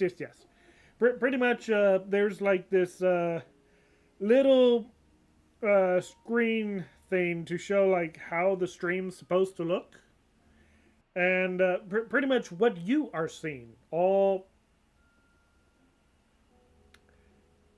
this direction. All this that you are seeing down over this way, I am seeing on my laptop over in this direction. So, yeah. That way I can see how the stream's looking, how it's supposed to look.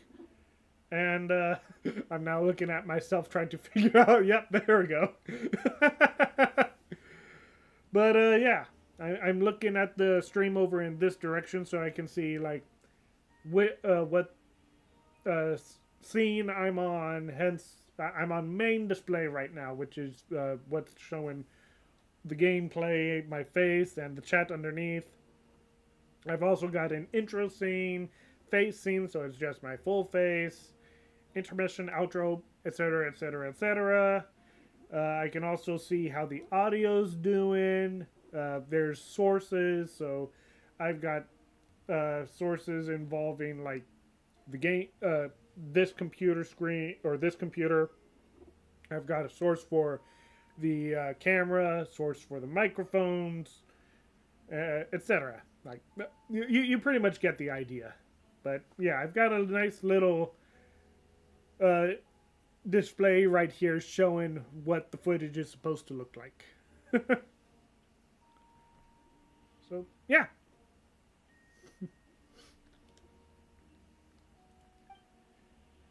Astute as ever, Zendor. Questions there may be, but allow me to point out, there is no evidence to suggest that anyone besides the defendant knew about the third location, and the map was found in his notes. That fact alone makes him the most plausible suspect, unless Mr. Albedo suddenly plans to deny that the map belongs to him. Allow me to respond to Zendor's point.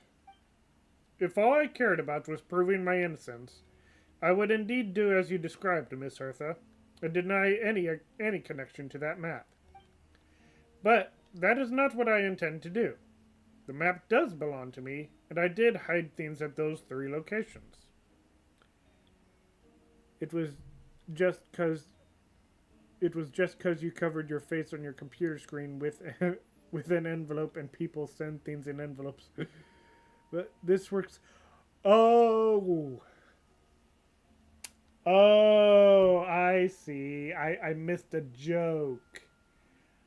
Gotcha. It was joke because you covered your face on your computer screen with an envelope and people sent. But this works too. Also, what stream theme do you use? I use OBS. I forget what OBS stands for, but at the very least, it is one of the most popular and common streaming sources. So, yeah. I found it to be very handy and very useful. What?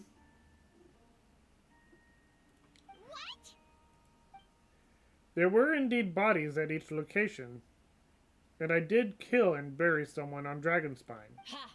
So you admit it. Let the record reflect that the defendant has confessed to his crimes. You're mistaken, Miss Hertha. The story doesn't end there.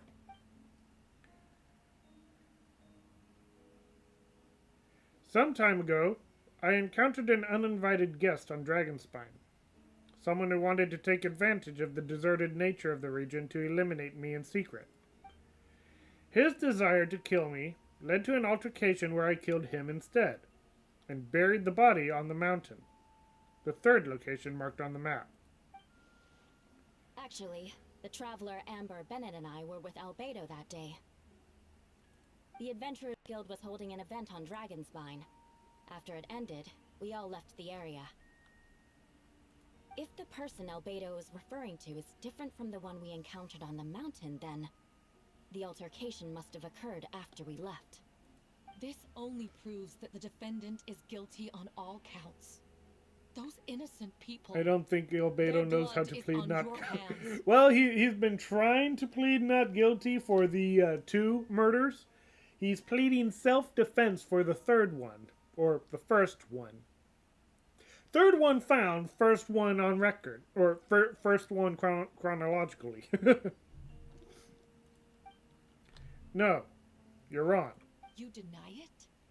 After admitting to murder for the whole court to hear? You've clearly lost your mind. If you would let me finish, Miss Hertha, I could get to the important part. The man who attacked me on Dragonspine was my height, with blonde hair, blue eyes, dressed in clothes nearly identical to mine. So someone who happens to look exactly like you. Exactly like him? So I was right. It does come back to what happened back then. It's one thing to look similar, but for the clothes to be the same? What's going on? I don't want to be here anymore. Regardless, the important thing is that you admit to killing someone on Dragonspine. In self-defense. What, do you people not have the Second Amendment?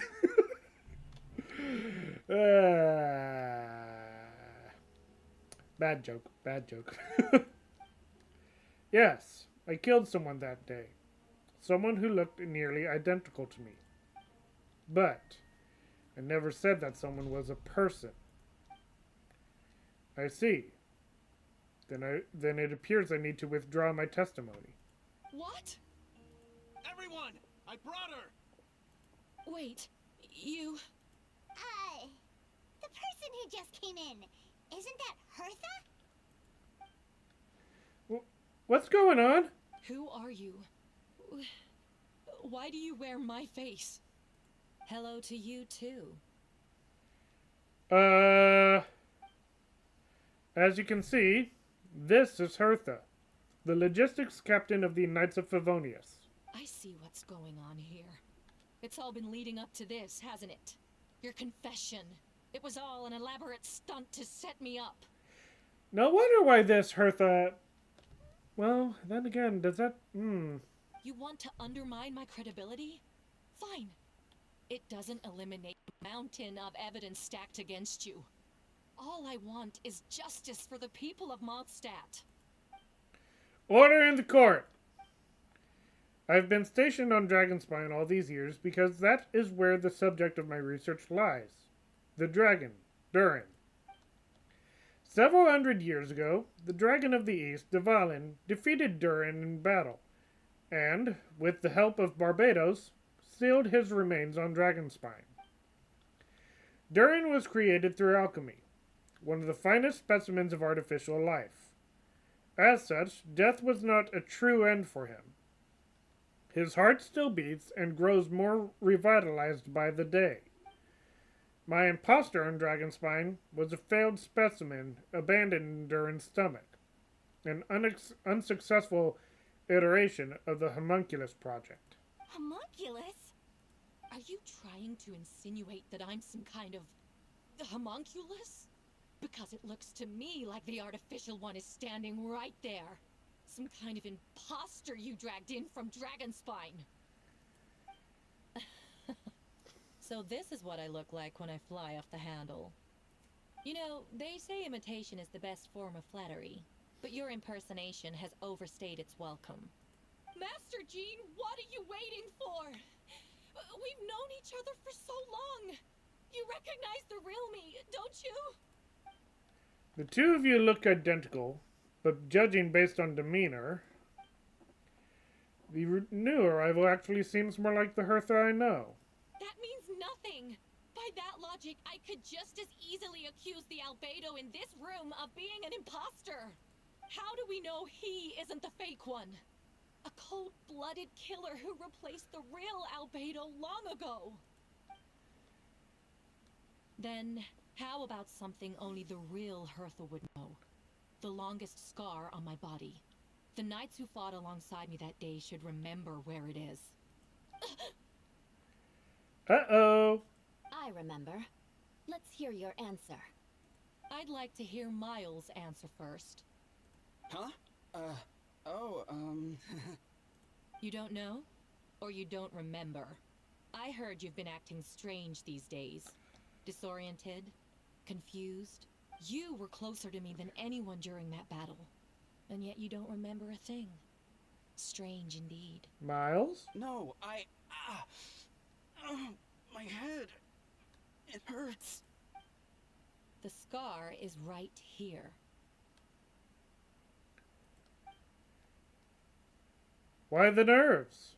I can't imagine this comes as a surprise. Unless your informant in the Knights of Favonius failed to mention the scar on Hertha's left arm. Albedo has done a lot of research into beings like you. If you deny it, then show us your arm. No need to panic. You can just add it now. You excel at changing your appearance, don't you? Or should I say, or I should say, all spawn of Durin's life force have that ability. A powerful life force, an appearance you can change at will. Yet here you stand, formless one, paralyzed to act, because you're worried using that power could affect your accomplices. Accomplices?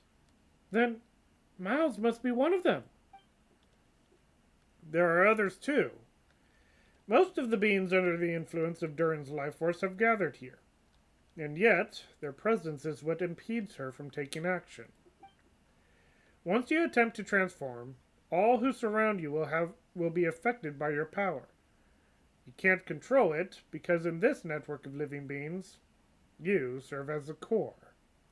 Show us your arm. Ugh! Have it your way! Whoa! Come on, let's go! Okay. Hey, they're shielding the imposter!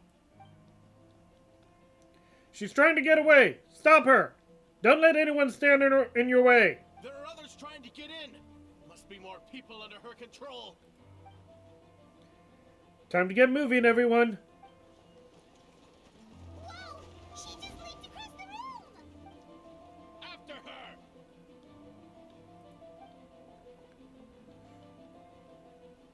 It's time.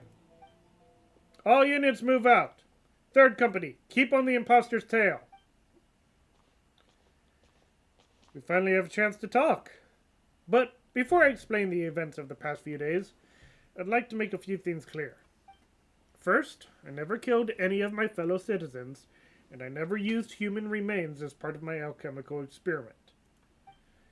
Second, the events of the past few days were all part of a plan. Most of the members of our order were in on it. As for the witnesses, Master Diluc picked up on this situation long before today's proceedings. Well, that's quite an involved plan. Indeed. Follow me.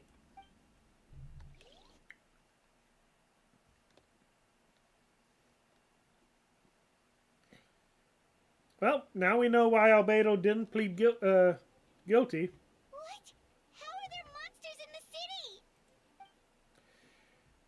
city? They are all monsters from Dragonspine. An attack is imminent, but fear not. We've been preparing for this. We've been monitoring the resurgence of Durin's life force. Its festering nature agitated these monsters. We knew it was only a matter of time before they advanced on Mondstadt. And so, we made preparations for an inevitable battle. I was hoping you two could join me and provide assistance in the battle to come. Of course. Where's our first step? The top of the city wall.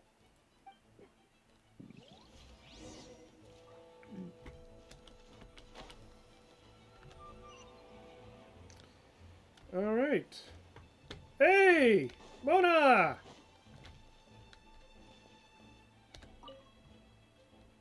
Master Jean, headquarters should be secure for now.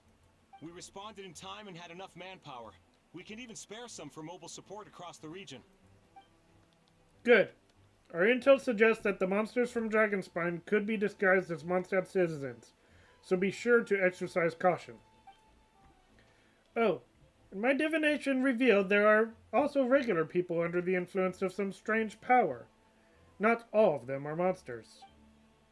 Yes, so for those people, the aim is to subdue, not harm. Before you attack, make sure to figure out what you're dealing with. Understood.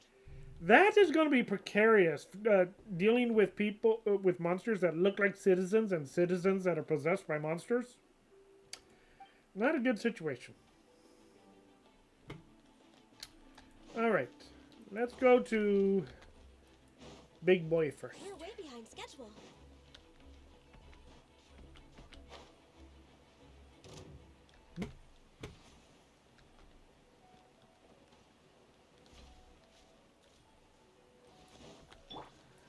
Captain Albedo, honorary knight, and your floating companion.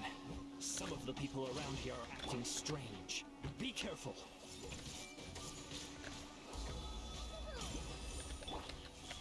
Right here, right now. Nothing lasts forever. Emerge. Right here.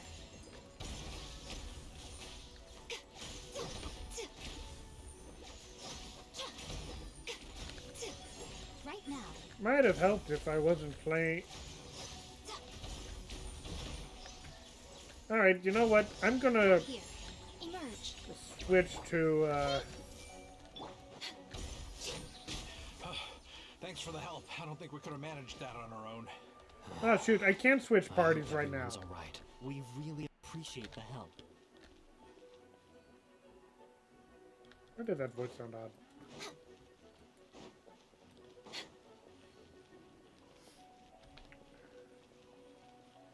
Venti!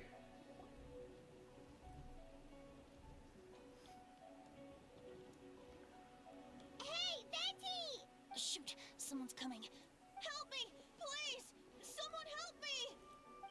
What's with the freak out? It's just us. Ah, perfect. I can drop the act. Sorry, I thought you were regular citizens. It's about time. I think we can proceed as planned. I agree. Although, it's been a while since I dealt with something this big. Oh, it's gonna be pretty exhausting. Don't worry, I'll treat you to a drink for your trouble. Just what I wanted to hear. So, these two know the other's identity then? People can make new friends when we're not here, you know. Monsters started surging in from Dragonspine during the trial. They soon became agitated, likely in response to the core coming under pressure. Still, I never expected those monsters to have become this advanced. The power of evolution cannot be underestimated, especially considering the fact that Durin absorbed the previous imposter. Wait, so what about the map? And the missing bodies? What the witnesses saw was true. I did hide those bodies. As I monitored the situation on Dragonspine, I noticed that many who ventured there came back different. Some were under the influence of Durin's power, but the less fortunate ones had already been devoured by monsters, who then assumed their appearance and to infiltrate the city. Oh dear.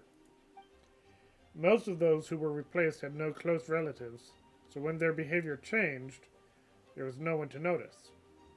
The monsters used their disguise to get close to people. I eliminated 2 who attempted to attack. What about the remains D-Luke found? Did they belong to one of the victims? Yes. The monsters slowly digested their victims. Sometimes they even left behind body parts to aid the transformation.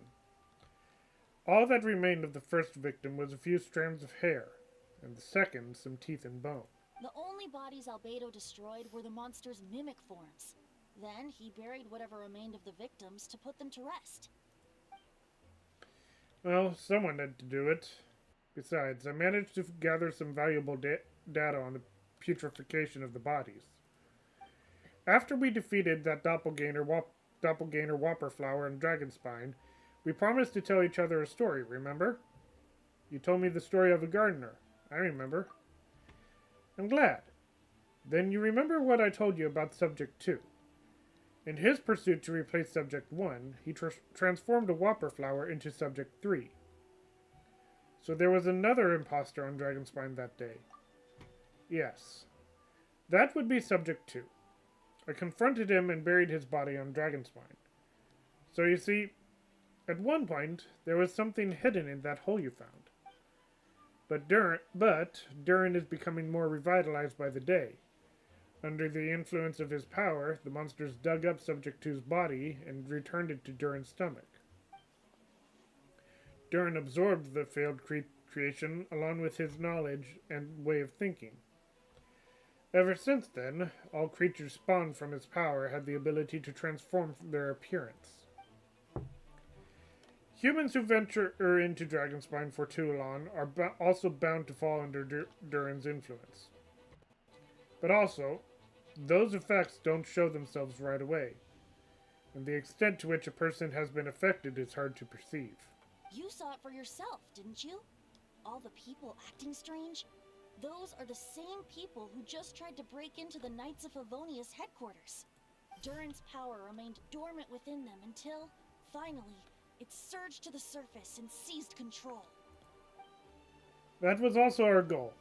If we could force a situation where the imposter had no choice but to unleash that power, all those under its influence would become violent.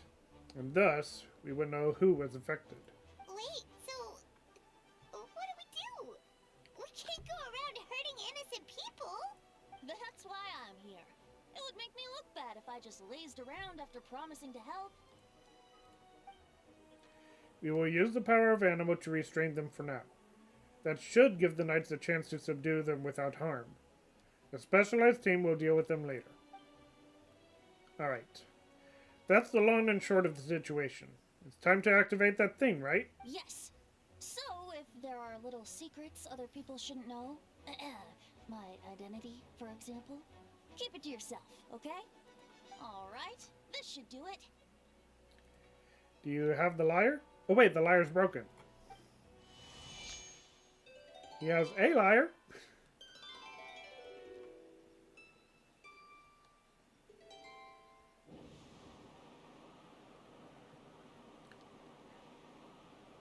Wind currents? Paimon's never seen this many. There should now be wind currents across the whole city. Everyone, can you hear me? Loud and clear. All units, what's your status? All good. We have enough manpower to provide support. Requesting assistance at the side gate. Heading over now. Whoa! It's long-distance wind communication! How is that even possible? And how did they expect that? It's all thanks to Lord Barbados. With this blessing, we will succeed in defending our city. Actually, if you face away from the current and whisper like this, no one can hear you. No wonder you're crouching down there like you have something to hide.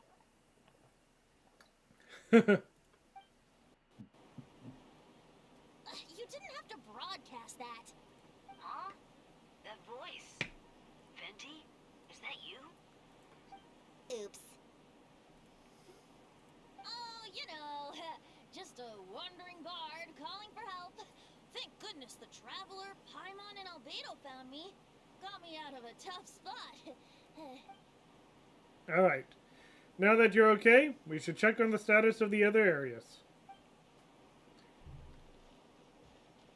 Nice cover. Thanks, friend. May the Animo Archon protect you.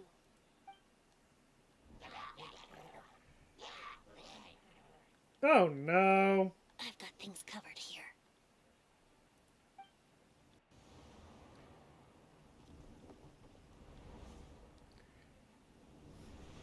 Hey, Sucrose! What's she doing? Yep, Kaya. I don't like being in the middle or like this, especially on a bridge. Oh, look who it is.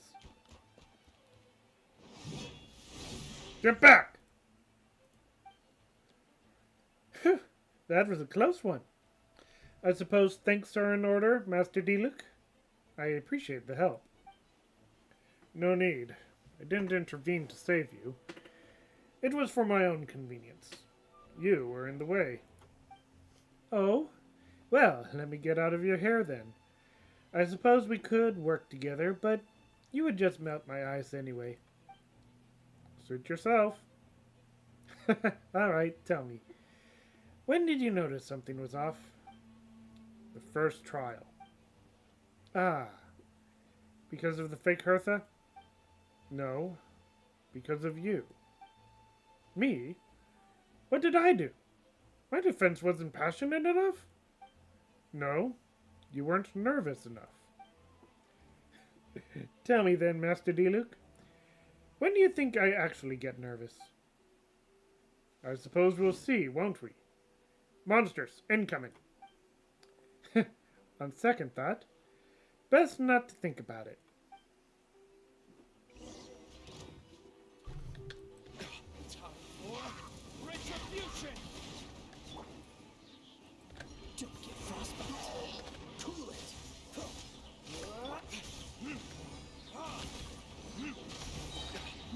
Verdict is...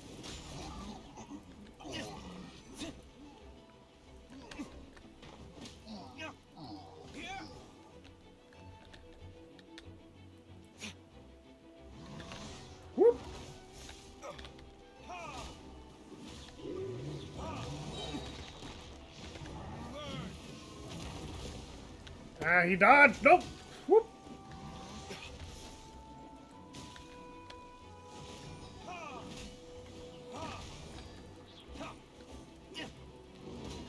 This moment will be frozen in time.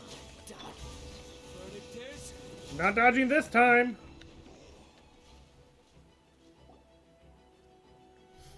They're over there! Dilu, Kaya! Welcome back!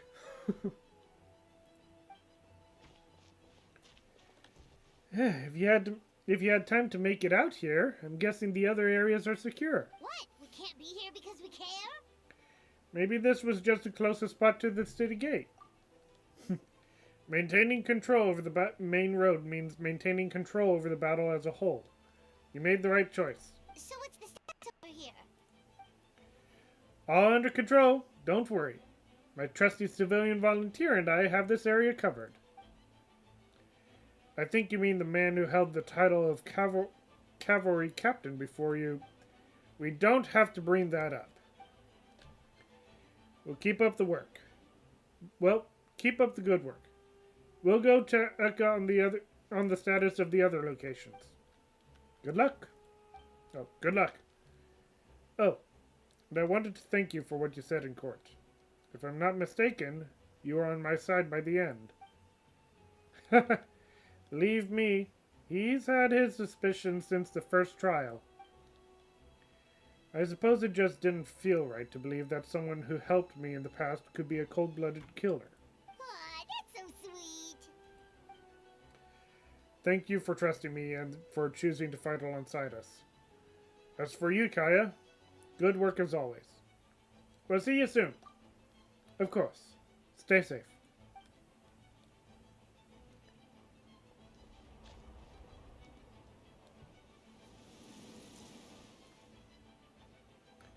Hey, official!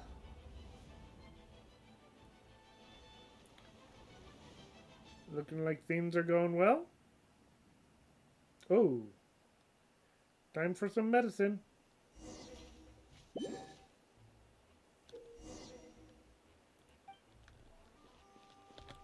dance.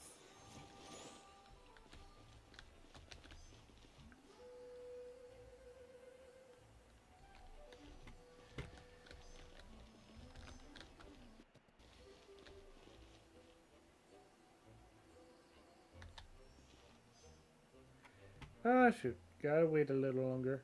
Sorry. Sorry, Otto. Let the show begin.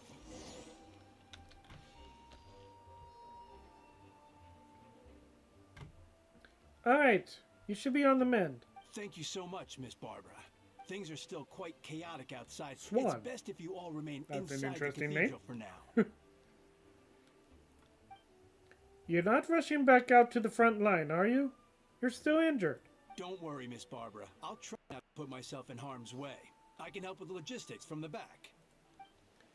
Well, maybe we can give you a hand. As you said, the situation outside is chaotic. Injured parties should not be left unattended. There are others here who need to get back to the front lines, so I'll escort you all myself.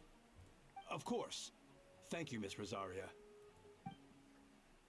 Just doing my job. I'll leave the cathedral to you then, Barbara. You love this Archon Quest? It is nice to have Mondstadt back, and it is also nice to see all these characters, even if most of them are mute. But again, hopefully they all get their voices back, and all the voice actors get a deal that they are satisfied with. You can count on me. I don't really know how all of this started, but I do know that Jean and the others have been preparing for this for a really long time. So I think everything will be alright.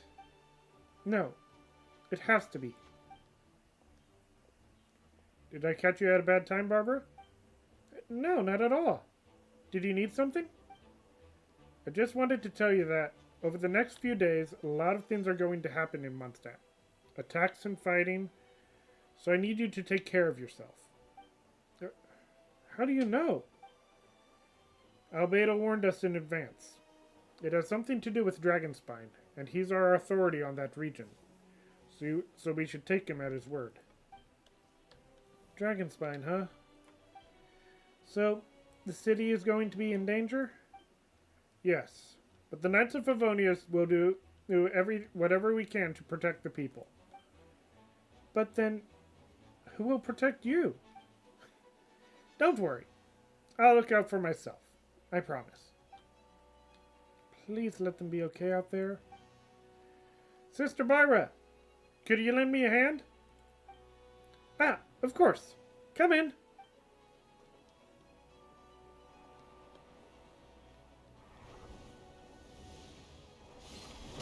Noel!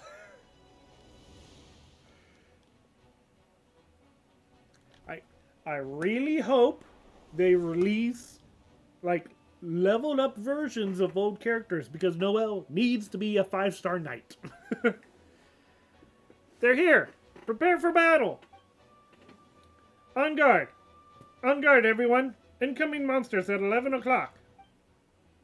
Looks like we've got 25 Hilichurls, 2 Blazing Mataturls, and a bunch of different slimes. Prepare elemental countermeasures. Roger that.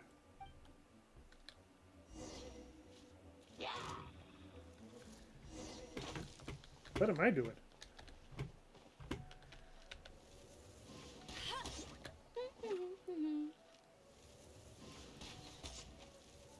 This isn't my amber.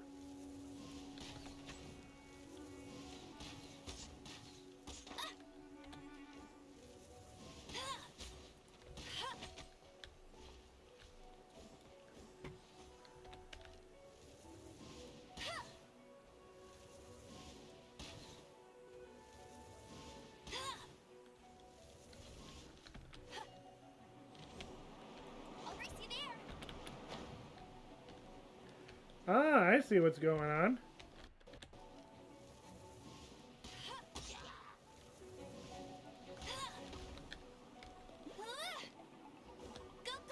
Ah!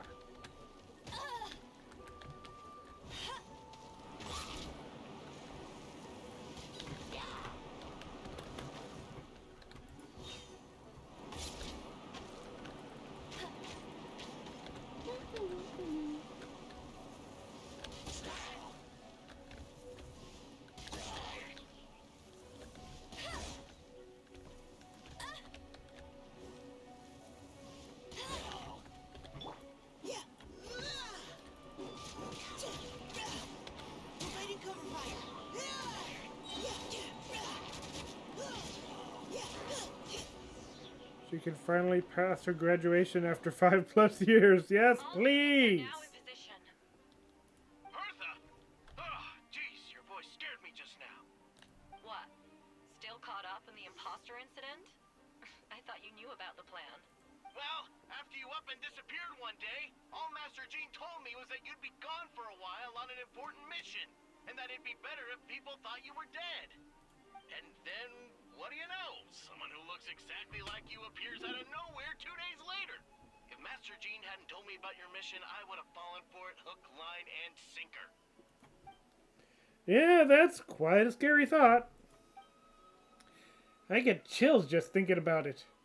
A monster replacing someone close to you, and you're none the wiser. Don't worry. Once this is over, these monsters won't be a threat to us again. Albedo, are you okay? The trial wasn't too hard on you, was it? I'm sorry I couldn't be there. I was worried. Yeah, same here. I thought it was all real at one point. I was in complete shock. If replies are slow, my chat doesn't load properly. Ah. Well, I have noticed that, like, my stream does have a little bit of a delay going on. Not sure how long it is, but... Also, my average bit rate is like 4,500, so... YouTube sometimes acts a little odd with that. But it's... Usually at this time of year, my streams have not been doing good. but we figured out how to how to improve our Wi-Fi with Starlink, and I'm able to stream. So we're all good.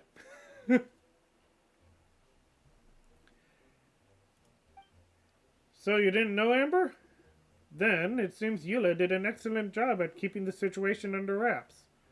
And no need to worry. You two. I'm no worse for wear. That sounds like Eula, all right. She's like an impenetrable wall, that one. You're not getting the secret out of her. Yeah, for sure. She's someone you can really count on. Wait, so how did you decide Hertha should disappear again? After all this fighting, I can't seem to get it straight. It was Kaya's suggestion. He said the plan would work best if someone well-known and reputable without being too high profile. Naturally, Miss Hertha was the perfect choice. We needed to leave a hole in our organization, so she came up with the idea that she would disappear. Ah, so that explains the rumor that someone had fallen during a mission. Of course, it didn't take long for that to get it resolved. No, because the imposter fell right into our trap. It was all part of the plan. First, we spread the rumor that Hertha was missing in action after some kind of incident. The news came from Kaya and Hertha's direct subordinates, which was important because we needed it to be credible. The imposter saw the gap in our ranks and couldn't help but take the bait. It didn't take long for the fake Hertha to appear on the night's patrol route, claiming to have survived her mission. When did that happen? Over 6 months ago. Yeek! Whoa, so this has been a long time in the making. Yes, and our enemy was more meticulous than we expected. Monsters have been searching for Hertha's body in order to protect the imposter's identity, which is a more advanced way of thinking than Subject 2. So, we had to wait long enough to convince the fake Hertha that she had our trust. Furthermore, we needed to give her time to gather evidence against me and convince herself she had enough to strike. But how did the Knight's internal information even reach Durin and his monsters? There's an informant among our ranks. Don't worry, Barbados already tracked her down. She doesn't have his blessing, so she can't hear what we're talking about right now. Honestly, this whole situation almost gave Paimon a heart attack.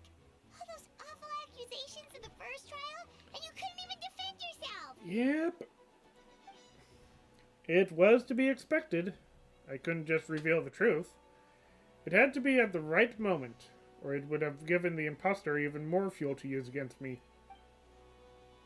She would have demanded to know how I knew about Dragonspine and the monsters in disguise. And if my true identity got out, the public's trust in me would be gone. It was a trap, you see.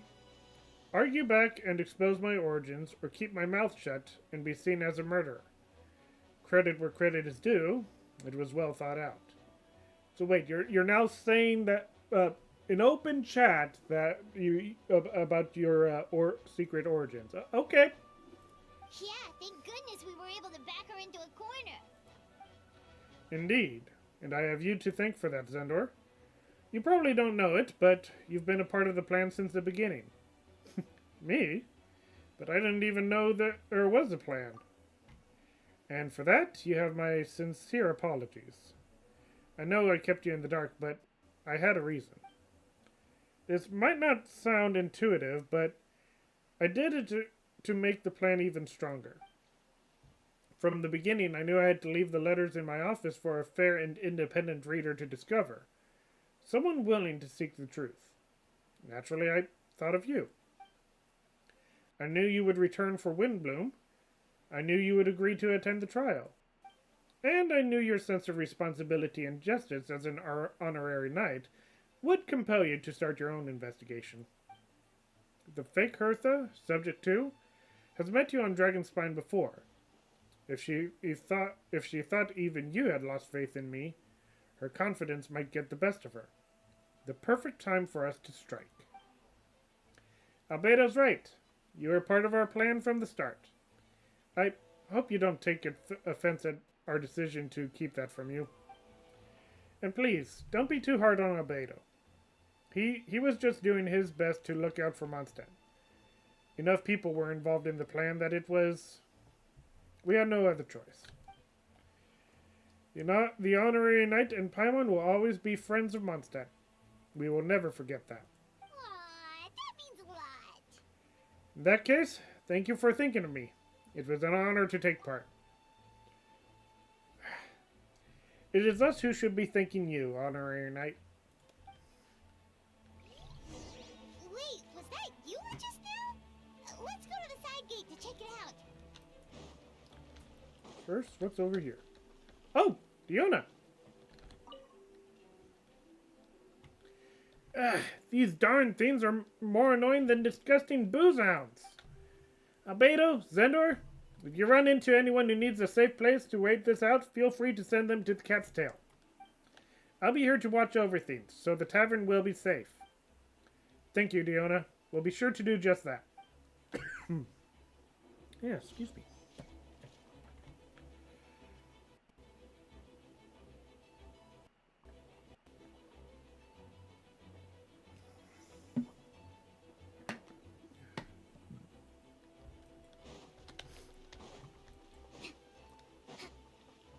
So is this where Noelle is?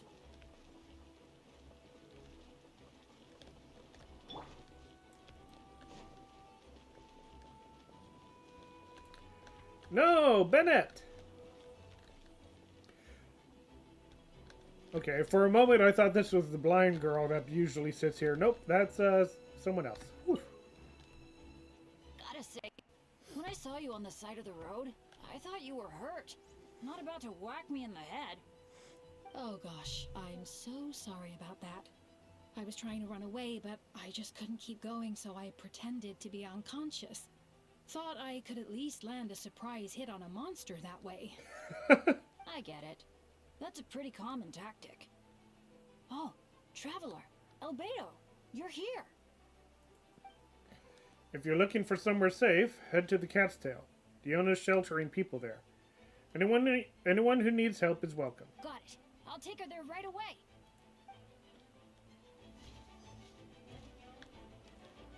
Oh! And then there's 2 circles as well. Guess that's fighting positions.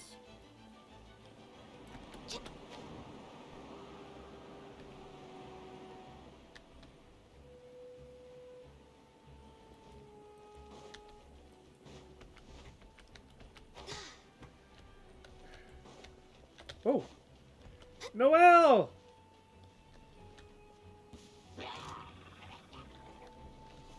Captain Albedo, Honorary Knight! Leave it all to me.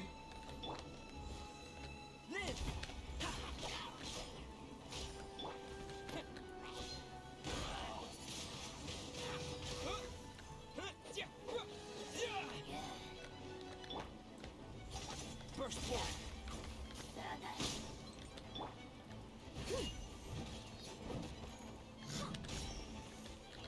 I must leave no stone unturned.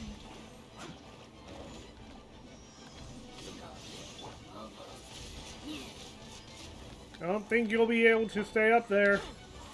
Come into being. Feel this ancient power.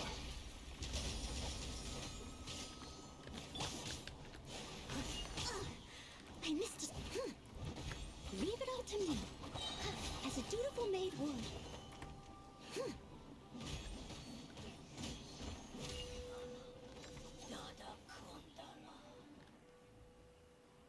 Thanks for the help. That was over a lot faster than I expected. I'm sure you have places to be, so don't let me keep you. Rest assured, I'll keep people safe around here. Be careful out there. I know victory will be ours.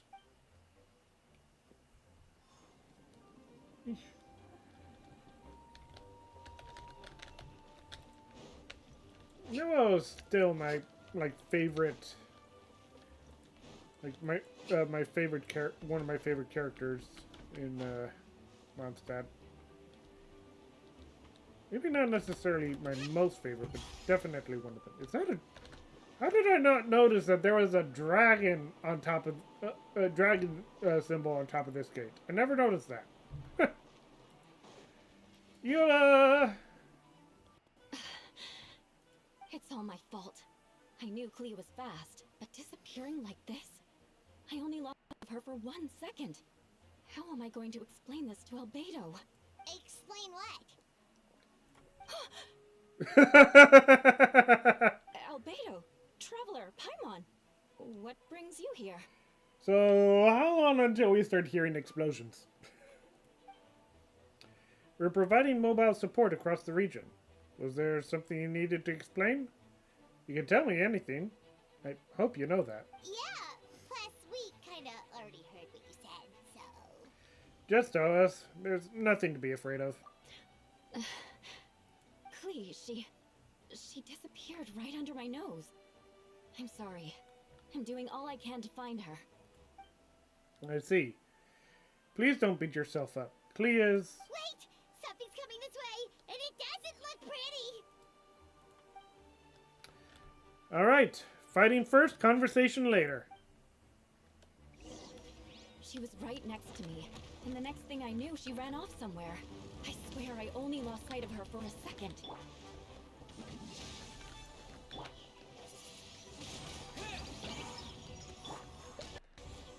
I'm... Disappear.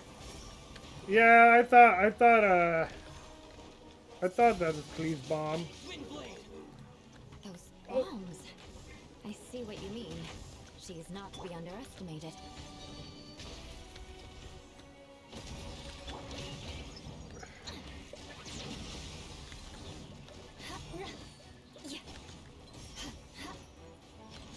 Rack and ruin. Flood of frost. We won! Great work, Clee.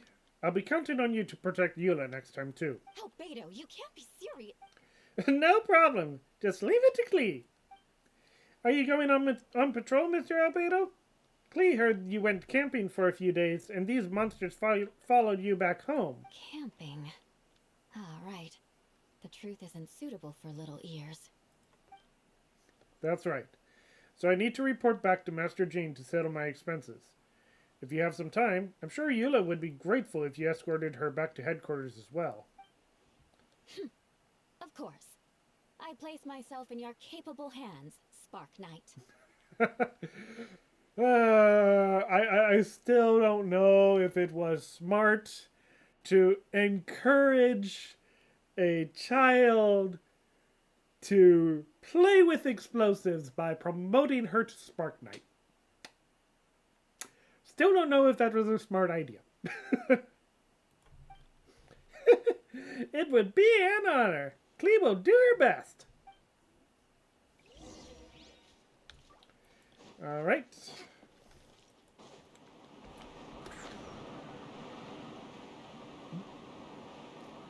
All right, so over this way. Let's get on the rooftop.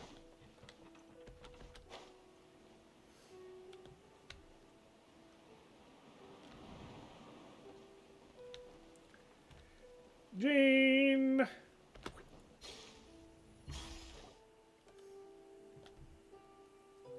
So I wonder who the imposter is that Venti is going after. That should be it for now. Good work, everyone. How did we fare injury-wise? Good. Our preparations paid off. Injuries were few and far between. I have the full record here. Wonderful. I'll review it in a bit. We're back! Everyone all right? Amber? Yep, right as rain. We're back. Clee helped Miss Eula safe the... Clee kept Miss Eula safe the whole way. Oh, that's cute. Sorry, it was plain chat GPT. Ah, I see. Well, that's okay. How are you doing, Scarlet? Keeping busy? Having fun? We're reaching the end of the battle, but I'm kind of curious, like, how long it's going to be until we reach the finale of this. Because we know that all these things are coming from Dragonspine. But what's the penultimate conclusion of this? That's amazing, Klee. Eula was lucky to have you. Looks like we're still missing a few. Reporting back, Master Jean. Mission complete. Good to have you back safe and sound. And great work, everyone. This operation could not have happened without you all. Your leadership is what made it possible, Master Jean. It's been a few days. You should take a well-deserved break. I will. But I believe you deserve one most of all. My work isn't finished, I'm afraid. I have a few loose ends to tie up. Loose ends. Ah, yes, of course. We can talk about it back at headquarters. Zendor and Paimon, you should be there too. All good. Use Japanese voice. I mean, I guess I could. The problem is, then I'm looking at the text most of the time instead of at the people. Like, of course, then again, I'm already looking at the text quite a lot in order to read the dialogue.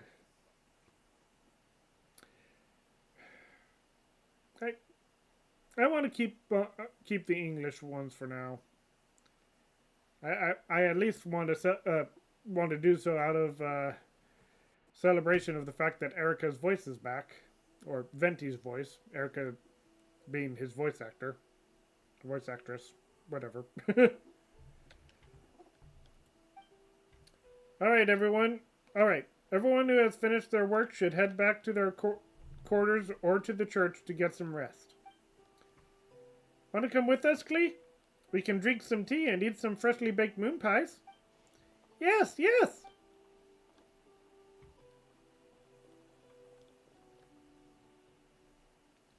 Hi, everyone. Venti, thank you for everything. I know there were difficult moments along the way. Oh, well, wait. Does that mean you saw me running for my life? No. Apologies, just forget I said anything. Just kidding. But you're right. It was tough out there. I almost lost my hat to the wind several times. Any notable information on the wind? Of course. I was out on the city wall for quite some time. I heard all sorts of things. As for something notable, well, I picked up on anxious voices and a child's anger. Durin has been isolated for centuries, but absorbing Subject 2's emotions allowed him to understand certain truths about this world and his existence, including the fact that he's no longer Mother's only child, or her most perfect creation. It's obvious he found that fact difficult to accept. The emotions he felt in response were quite genuine and, dare I say, human. If I eliminate the perfect creation, I will be the only child Mother needs. This mindset arose out of Durin's instinct to compete and survive, and came to dominate all those around him.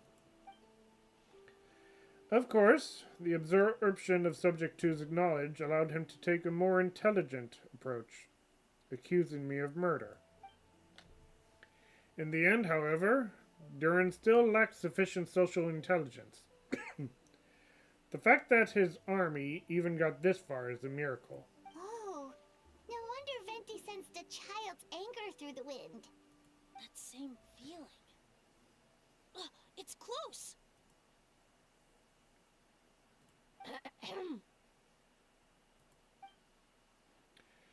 Ah, Miss Fonia. Here to make your report? Oh, nothing much to report, actually. Is that so? During the battle, we were talking about your transfer to the 7th Company. You were in charge of patrols and post-battle reconnaissance this time. How did everything go? Good. No problems. And that's where she stumbled.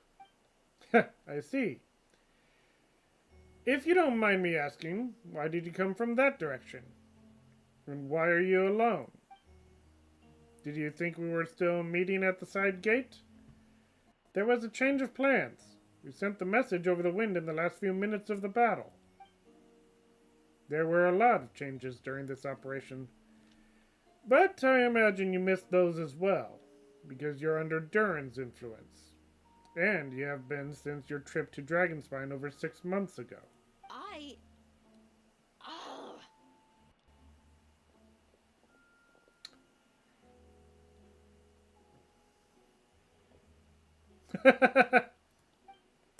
Don't move. Let's continue this discussion back at headquarters. Don't be scared. I'll figure out a way to free you from his power soon.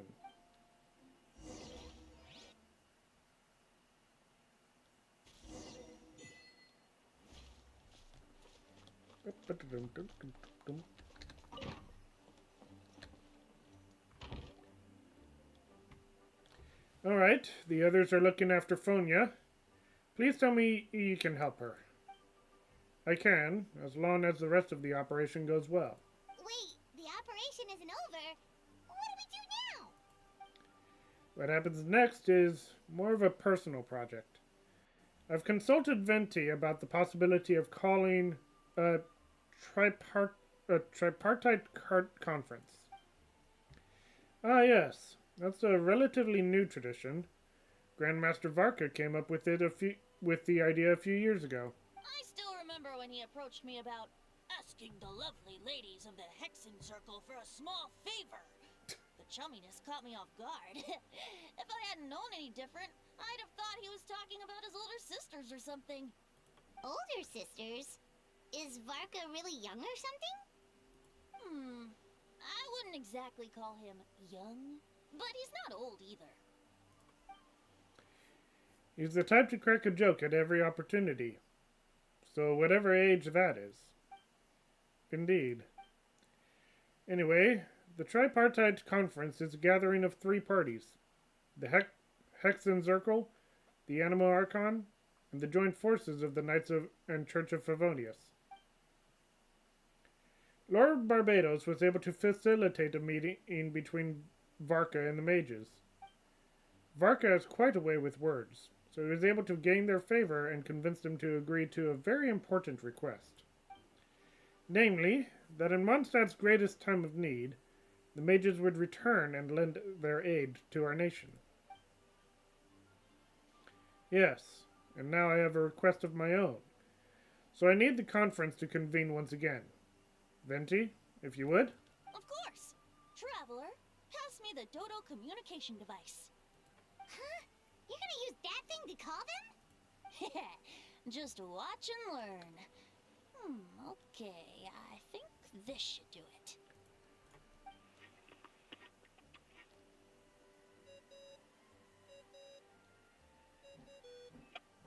What's that ringing?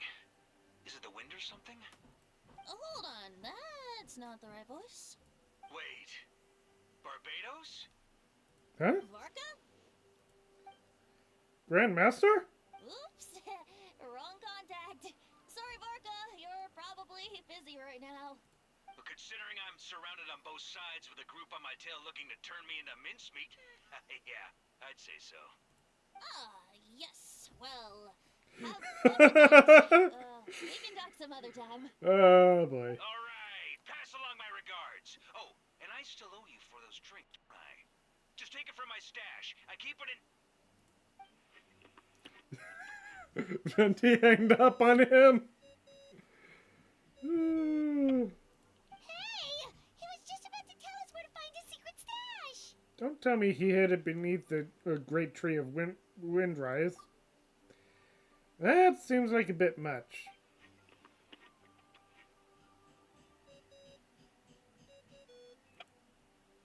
Hello? Who is this? Greetings, Miss Alice. It's Venti. Venti? No, it doesn't ring a bell. You're really gonna tease me like this? Fine. It's Barbados. Apologies. Sounds like my housemate is doing some work. I can hear him hammering or something. You still remember the tripartite conference, right? I'm calling on behalf of a friend. He's asking for a meeting. Oh, and which brave soul is it this time? It's me, Aunt Alice. Albedo, captain chairman of the Knights of Favonia's investigation team requests a formal meeting with the Hexen Circle. And what is your wish, dear Albedo? I want to accomplish something unprecedented. How unprecedented. Something even your mother Rhine-daughter never accomplished?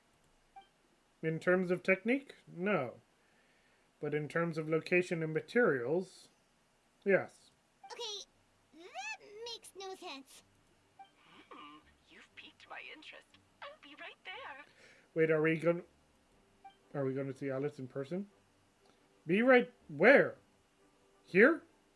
As in this office? Hello again, everyone. What? Why is Alice a plushie? Hello, Aunt Alice. I see you've turned yourself into a giant Dodoko. Darling, isn't it? It even has its own hat. Wow, the attention to detail. I was hoping to see Alice's human, well, not human, but elven form, but okay. Pleasure to see you all again. It's been a while. On behalf of the Hexen Circle, I hereby grant Albedo's request. I'm guessing you still need to prepare? Take your time. Just come find me at the long table when you're ready. Aw, that's nice of you. I suppose it's just my nature, darling. Thank you, Aunt Alice. Before we set out, there's someone you need to meet. Head to my office. He's waiting for you there. Okay. No, not that way. There. Dum, dum, dum, dum, dum, dum, dum, dum, dum, dum, dum, dum.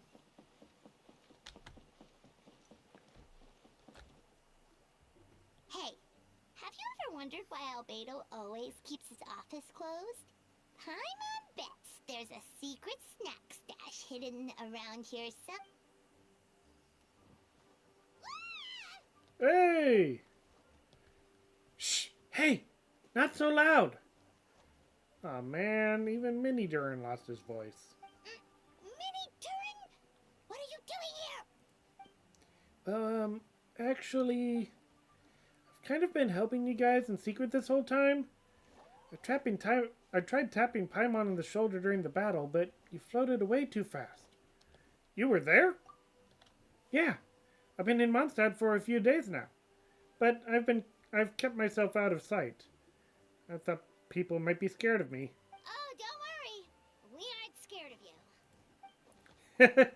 Thanks. So, what brings you here? Oh, is it Windbloom? There are a ton of fun games this time of year. I did sneak off to the festival for a bit. Even though I couldn't play the games because of all the people, I still had a lot of fun. But that's not why I'm here. Albedo and I made a promise to accomplish something great together. What do you mean? I'm going to replace the Durin on Dragonspine. I'm going to be the one who is revived and brought into this world. Wait, didn't that already happen? You left the storybook world, and now you're here.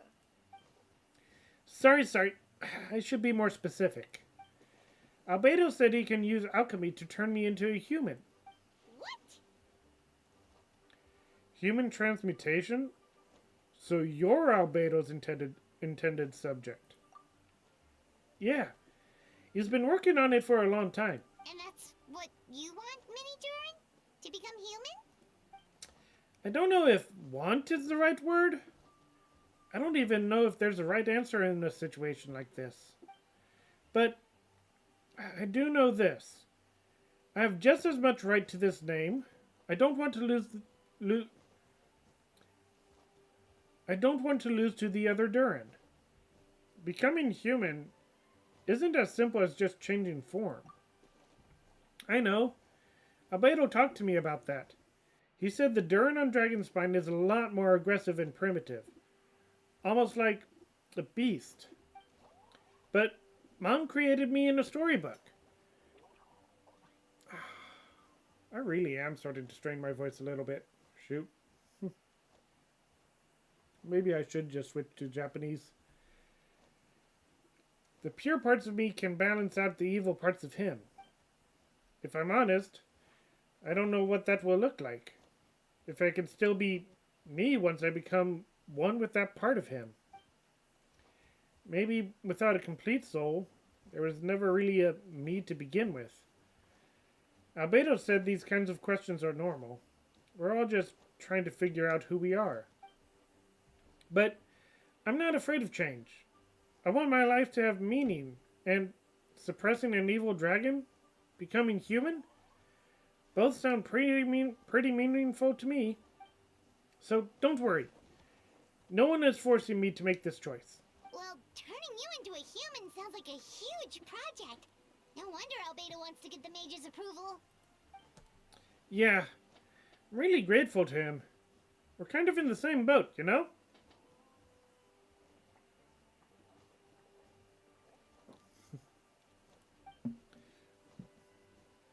Albedo told me he's the Trident Prince? A synthetic human. And if this works, I'll be one too. We will be the only two of our kind in the whole world. Alchemical creations allow us to live in human form.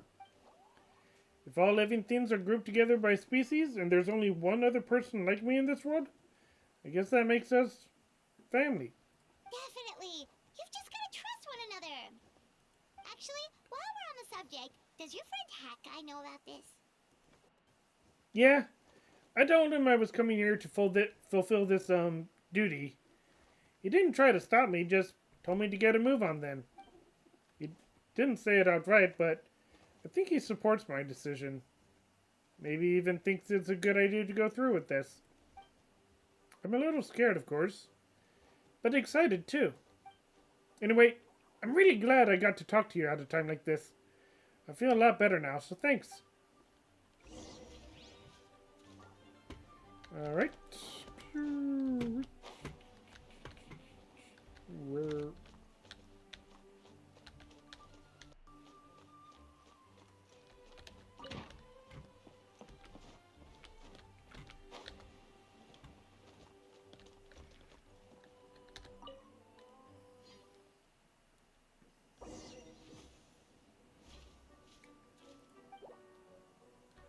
Yep.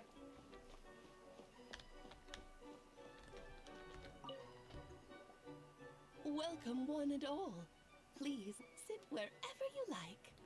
So, no unspoken rules to be aware of? I don't want to unwittingly park myself down on some important lady's chair. I highly doubt anyone's going to mind where you sit, Lord Barbados. But thank you for being so considerate. Jean didn't fancy tagging along? A lot happened in the city today. If she left, there really would be no one around to lead the Knights of Favonius. All right, never mind. I was just hoping to treat her to some tea. Oh.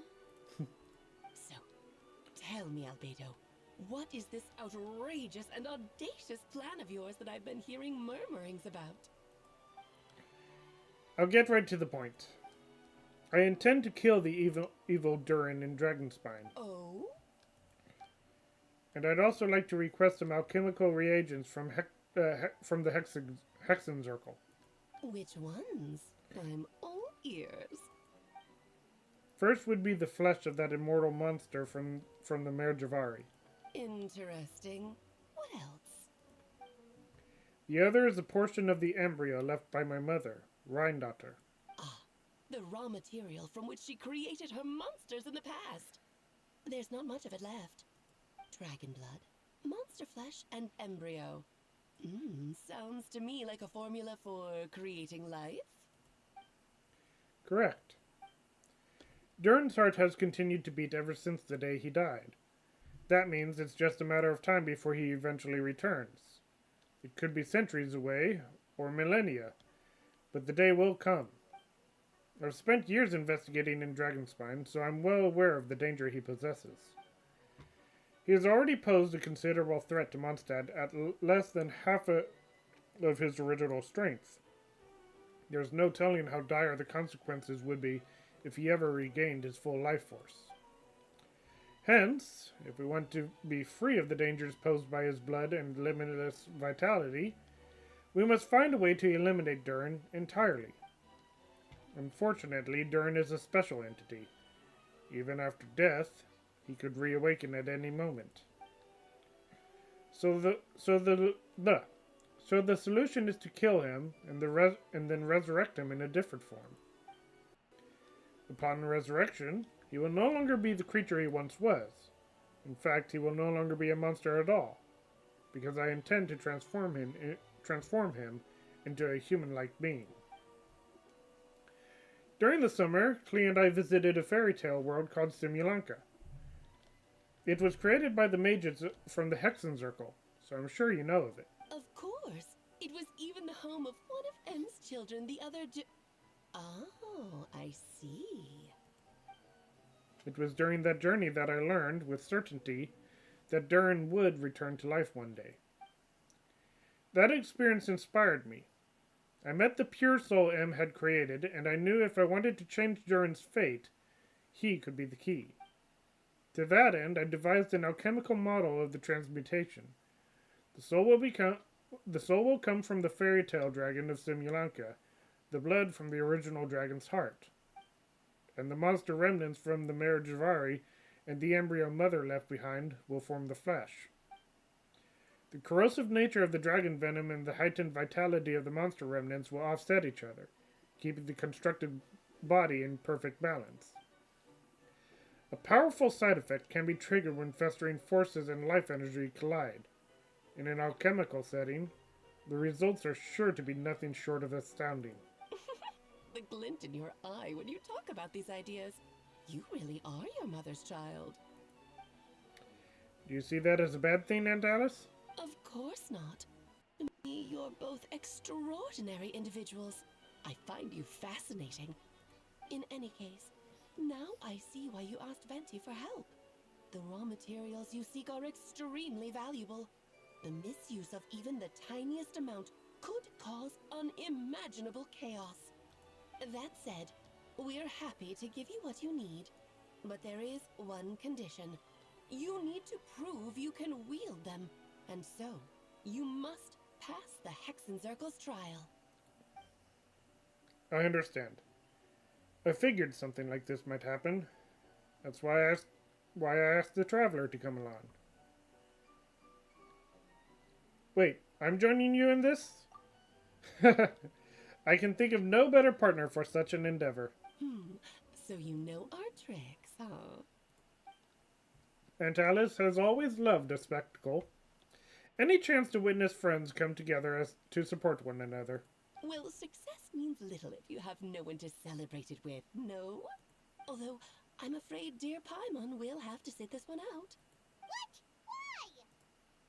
The Hexen Circle trials are no walk in the park, my dear. Besides, I already decided on the structure. There's only room for 2 participants, I'm afraid. No more, no less. You understand, don't you, Paimon? Oh, don't be too angry. This was actually fun. Aunt. Okay. Okay. You can turn off the charm. Paimon will stay behind. Thank you for being so understanding. Then, whenever you two are ready, interact with the chessboard on the table.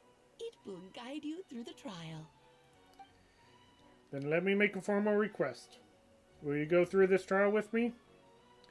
Of course. Are you ready, Zendor? Just about. Then, my dear children, get ready for a taste of the Dodo King's magic. Dodo King, not Dodo Queen? Oop! You're tiny!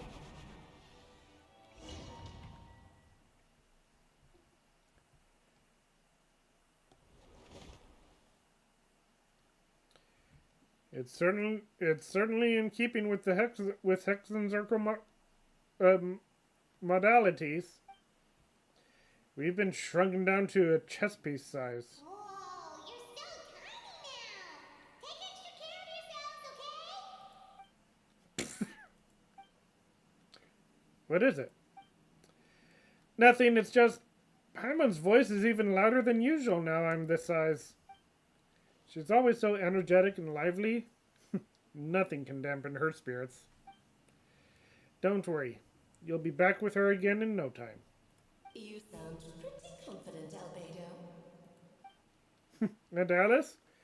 I didn't realize you'd be personally conducting the trial. Well, since your mother has to recuse herself, who better than I to put your abilities to the test? I prepared quite a riveting new performance just for you two. See? Defeat them in battle. Prove to me that you have what it takes to achieve your goal. Swashbuckle your way to victory like gallant fairy tale heroes. This really is just Alice in Wonderland. Right here, right now. Emerge. Burst forth. Right here. Is Okay. that all? A sight to behold. Let's study it. Witness my great undertaking.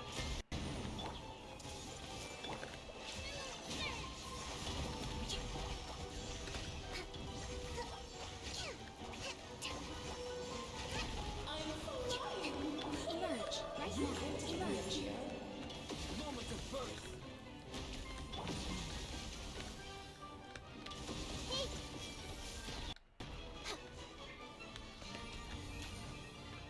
Uh-oh.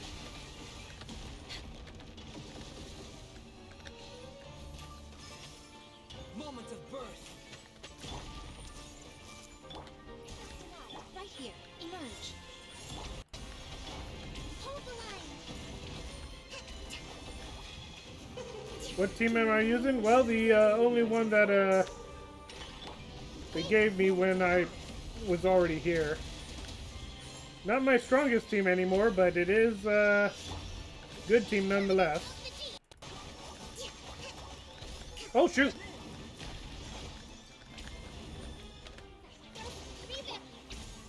Witness my great undertaking.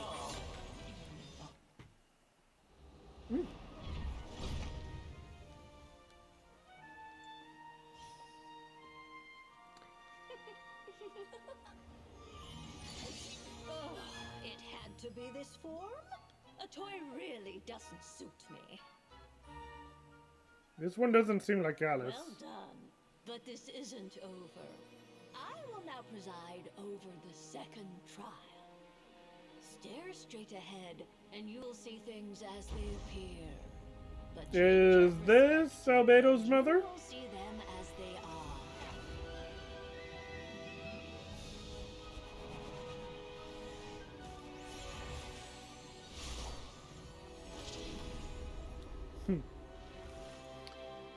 You okay?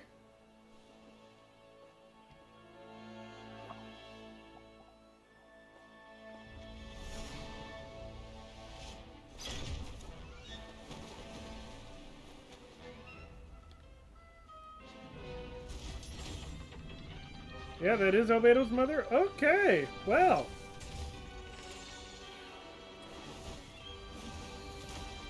The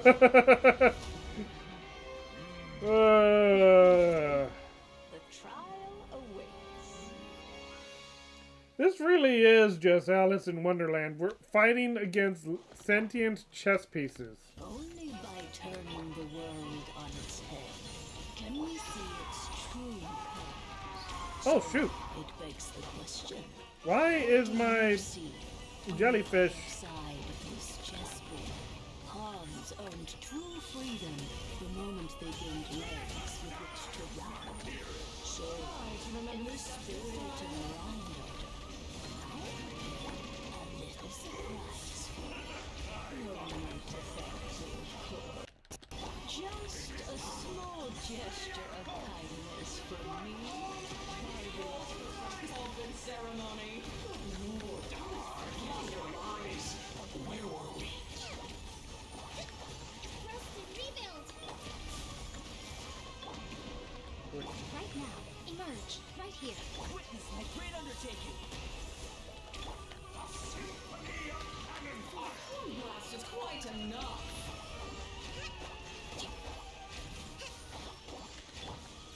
Emerge. Right here. I see everything. Nothing lasts forever. Feel this ancient power. Kate! Born of ice and frost.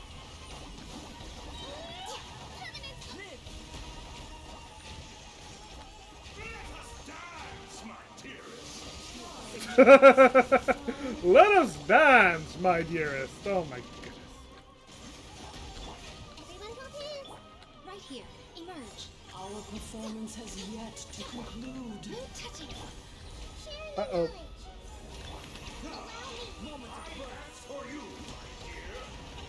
Oh no. Right here. Right now. Torrent of icy frost. For Rex Lapis.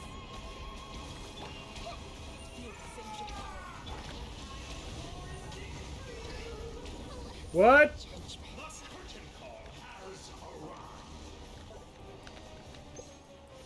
Coming to be.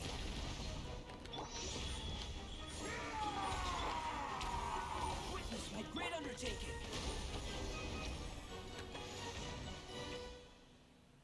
Okay.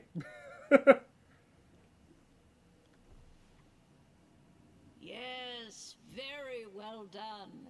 Barbeloff. We did it. Oh, they've grown up so fast. I'm so proud. Really? Well then, I'll leave you to debrief the others about today's events. Huh? You're leaving already? You did marvelously today. I'm thrilled for both of you. And should you feel the need to gloat profusely to that student of mine so she knows to up her game? Oh. Oh, I see the symbol on her hat. That's Mona's, not pupil, Mona's tutor. Not Albedo's parent, mom. That's Mona's pupil. Or, I said pupil. That's Mona's tutor. Oh boy. Lovely tea party. But that'll do me for now. Until next time, my dearies. You're just going to and leave? Barbie? You'll have to forgive Barbeloff. She's always on the move. And she never says where she's going either. I think she enjoys the mystique. But if I had to guess, she's probably going for a walk. She's a very health-conscious individual. I've got to go, sorry. You have good fun with the quest. Thank you for stopping by, Jonah. It certainly has been a lot of fun. And again, thanks for being here. Barbie was satisfied with your victory. And so am I. Congratulations to you both. No, I caught that. I caught that. Thank you again, Jonah. I'll see you later. You can come back now. Oh, whoops. I need to turn you back to normal first, don't I? It would be in character for Alice to accidentally forget to turn us back. Finally back! Great job! You made it all look so easy! Bye, Barbie. Yeah. Nice to have you back safe and sound. Now time to relax and switch off. You've earned it. Thank you. Felt pretty good to beat the trial. Once you've rested up, let me know when you're free, and we'll head to Dragonspine. To deal with the Dragon of Dragonspine, right? Indeed. Sooner we deal with Durin, the better. Yep. Right. I gotta use the restroom real quick, so I'm actually gonna do a quick intermission. I will be right back.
Back at it. Making sure that my camera is still good. Yep. Which then again, I would know once the stream updates, so.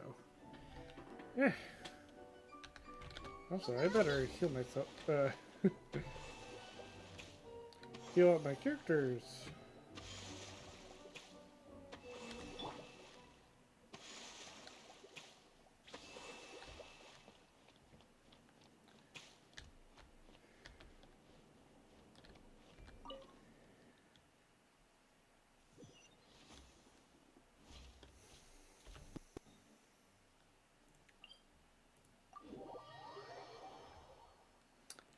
Alrighty.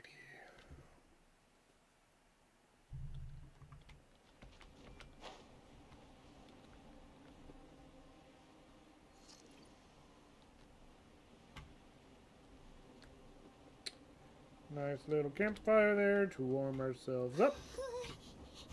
Yep, this place is as freezing as ever. Hyman's hands are turning to ice.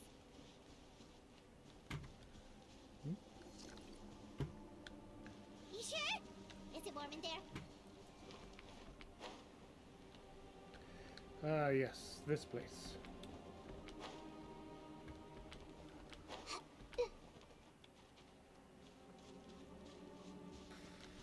There's the heart.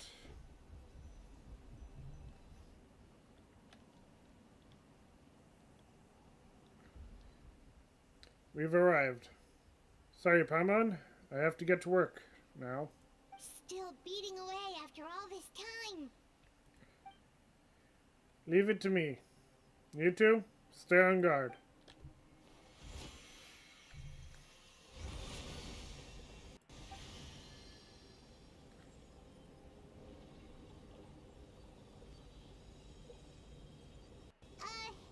May Paimon ask a question? You may? Who is Durin to you? Do you think of him as one of your kind? And is he a dragon, person, animal, or monster? From an alchemical perspective, we're both artificial creations. But biologically speaking, we have no relation whatsoever. So, to say we are kin would be categorically incorrect. Sounds like you prefer humans to dragons, then. I'm not so much a matter of preference. Rather, as things stand, I would say I belong to the class of human. Albeit a unique category thereof. But then again, most forms of life in this world possess some unique traits. I am, perhaps, the most unique among humans, in that I'm the only one of my kind. But soon there will be another just like me, assuming this alchemical project proves successful. I believe Mini Durin already told you about his intent to replace the Durin of Dragonspine. After my conversation with him, he also expressed a strong interest in becoming human. It's a fascinating prospect, not to mention an extremely challenging one. But I understand why he came to that decision.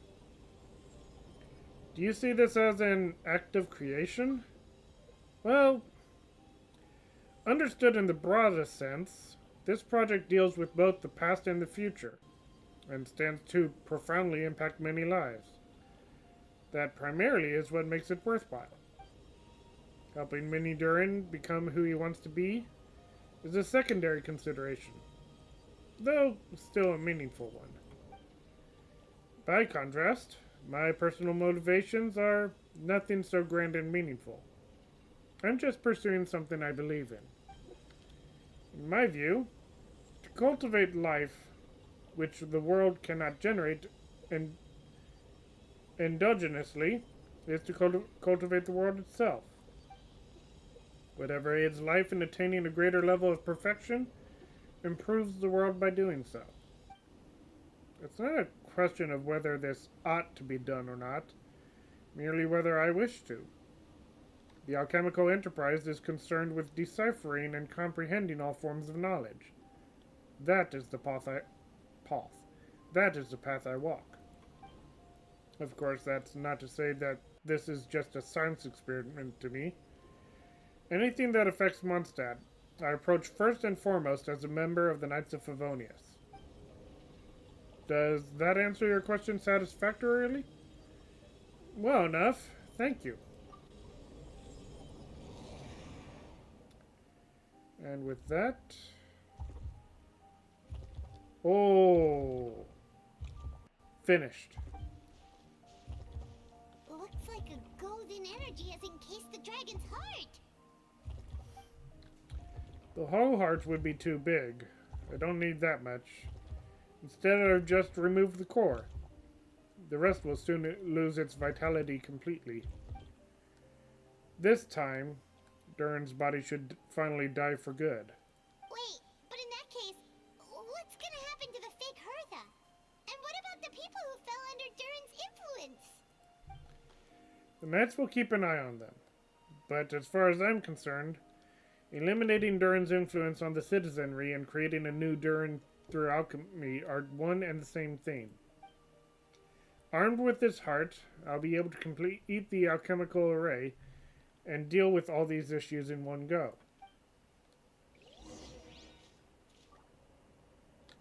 Right, I'm just gonna switch parties to the stronger one.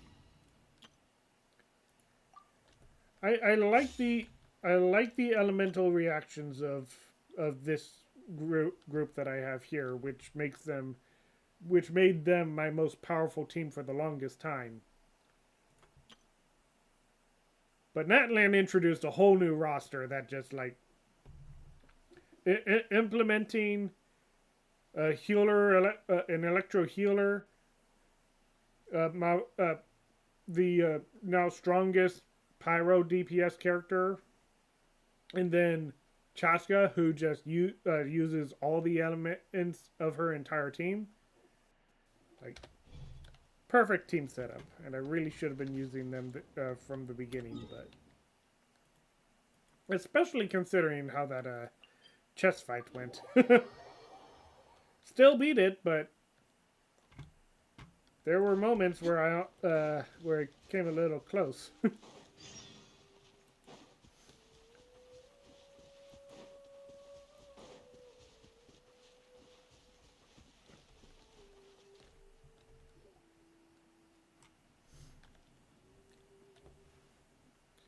Let's call it a day here. Thank you for accompanying me. The heart isn't gonna like. You're keeping the core contained, right?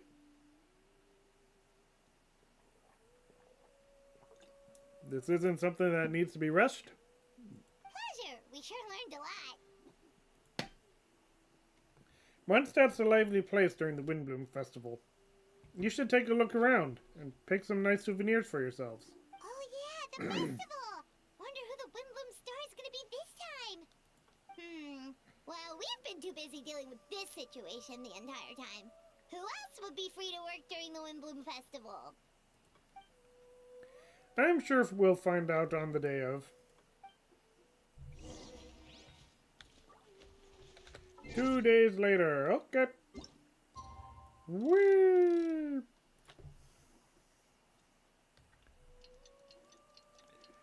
Time ticking by.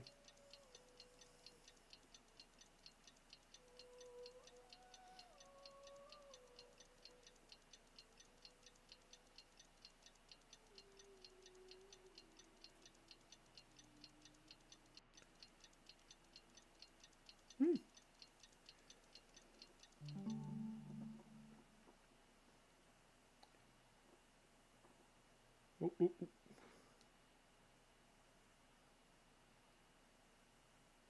Okay.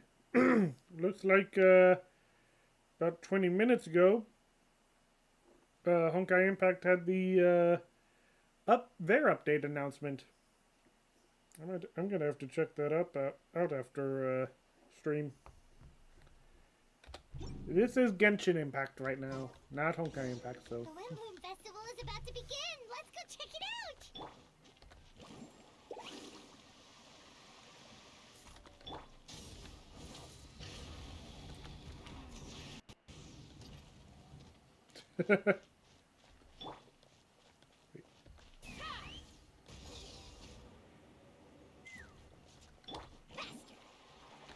Oh shoot, Ron Plaza. Up there.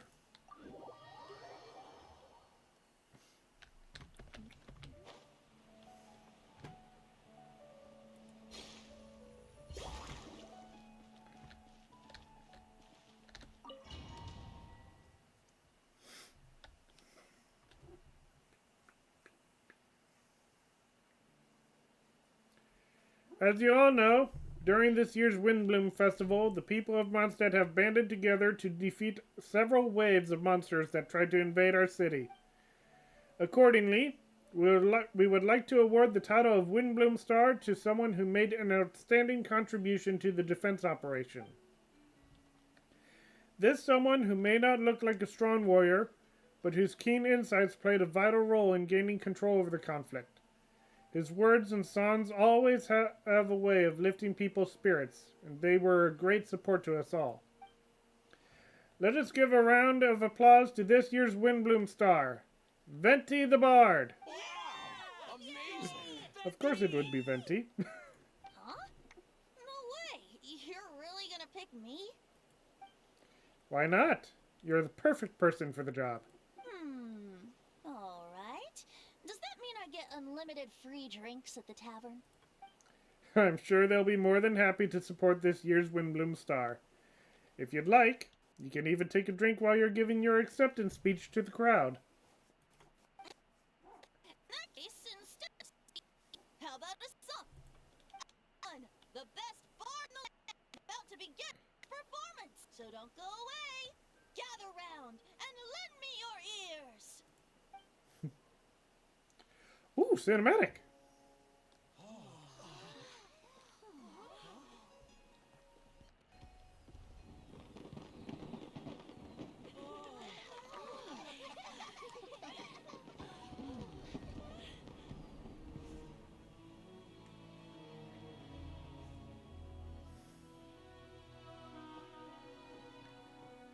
Oh. I hereby exercise this prayer of formation. Oh!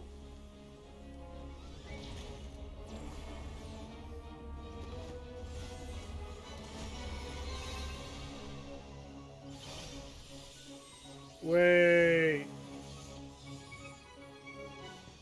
Did he turn the entire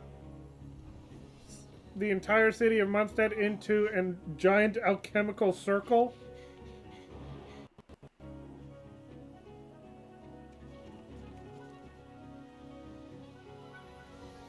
Traverse the 18th worldly and 20th passage.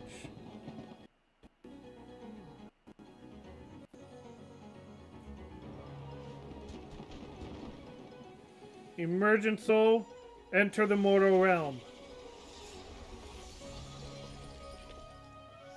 Elevate festering flesh into sacred blood and bone. O sages, witness my grand endeavor.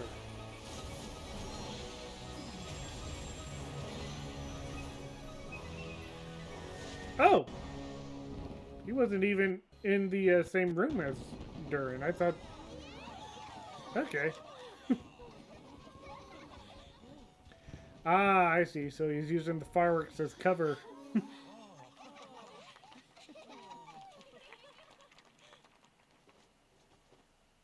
That was... Oh! Oh, they forgot to get his voice for the cinematic. Oh.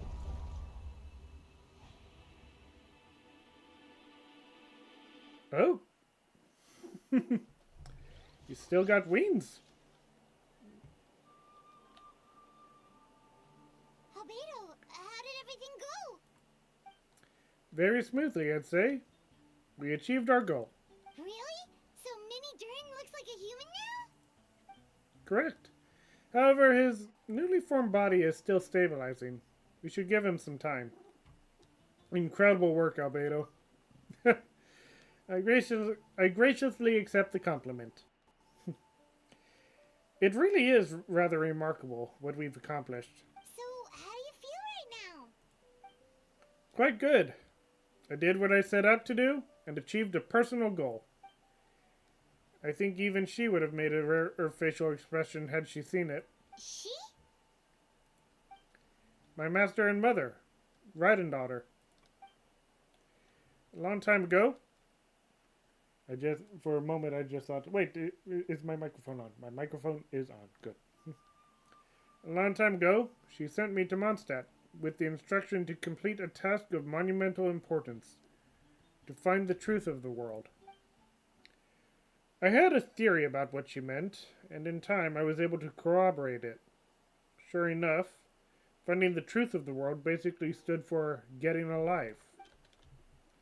That might be easy for most people, but for someone like me, it meant doing a lot of learning about a lot of things. I had to find out about myself and the world around me, get to know me, and get to know the other people. Life is the space that exists between me and the world. To become truly human, I had to inhabit that space.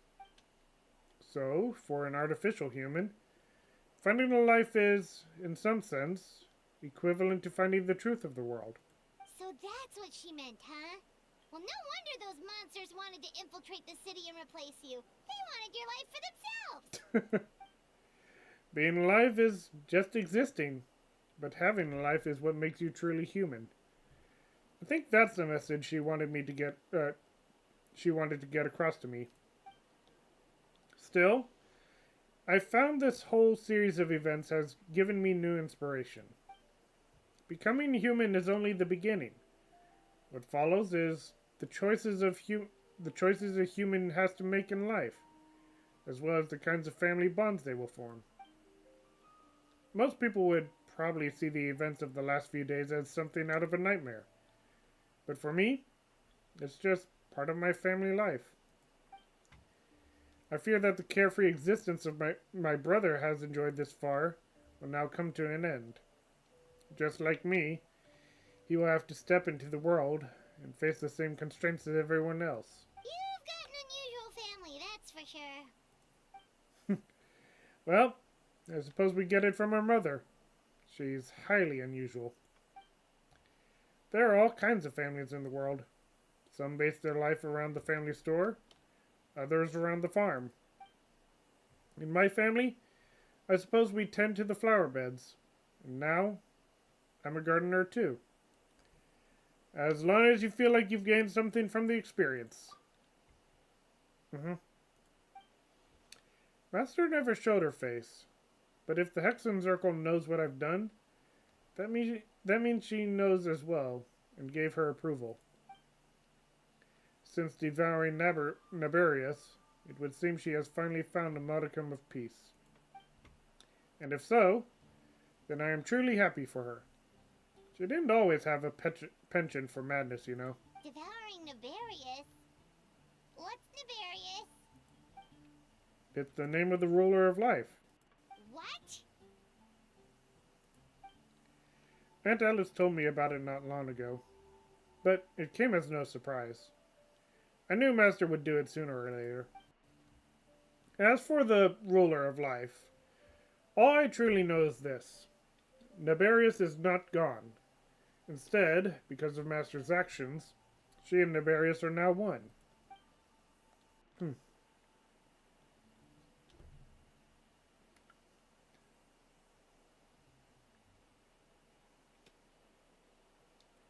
I had to clear out my nose. In any case, thank you so much for your help during this ordeal, and for choosing to stand by my side through it all. Of course. That's what friends are for. Paimon took the words right out of my mouth. Hearing you say that means more than I can say. I'll make sure to pass along the sentiment when I report back to Master Jean. Oh, so you're heading back to headquarters? Well, good luck with the report. Thank you. I'll get going.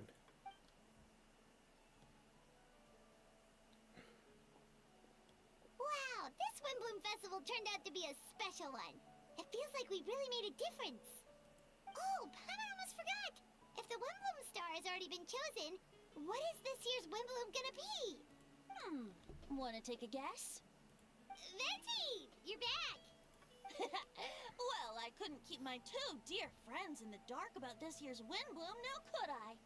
What do you think of the Cecilia? I like it. The true feelings of the prodigal son. A sentiment as sweet and warm as a gentle spring breeze. Perfect for the season. Traveler, give me your hand. Huh? The mages are very pleased that you and Albedo managed to pass their trial. Albedo received the materials he sought, so you deserve something in return as well. The Hexen Zergle wants you to have this. It contains something entirely one of a kind. A secret of sorts. When the time is right, it will reveal itself to you. Okay. So no need to open it right away. Wow, a gift and a mystery all in one. The mages sure love their secrets, huh? According to the sender, you are probably the only person who could make use of something like this. So I suppose it belongs with you. Alright. Thanks. All I did was deliver it. Although I did go to great lengths during this whole ordeal. I suppose a reward for my efforts wouldn't be out of the question. You're already getting plenty of free drinks, Venti. What more do you want? You've helped a lot, Venti. How about we treat you to a drink? Really? Oh, I'll hold you to that, you know. No going back on your word. I guess we're giving him another free drink. Of course not. Let's go to the tavern right now. Music to my ears. Oh, I'm so happy I could fly. Oh, it's like this festival was made for me or something. When no love remains for the songs to tell, the world becomes naught but an empty shell. Cruel is said fate, cruel it may be, were it not for a hero who could set us all free. Through shadows so cold, he saw wisdom untold, chasing a fragrance the wind only knows. This wistfulness waned and faded into night as he stepped from the darkness and into the light. Alright. And with that, we end Paralogism.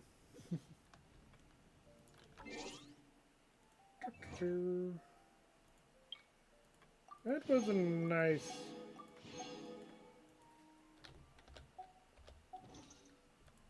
little story. Alright, got that. What? Got that. Completed all commissions, so I get that. Better add down so that I can...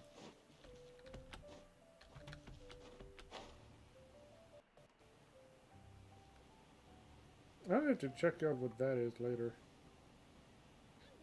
Musical note.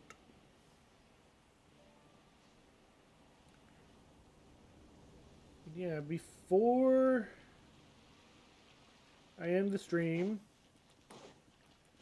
I am gonna quickly get Ad Astra Abbot. all of these Thank you for completing today's Primo Gems. Ad Astra Abyssop. Take care of that real quick.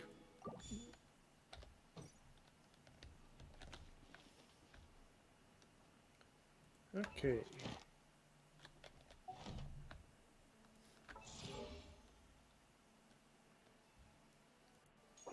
Oh.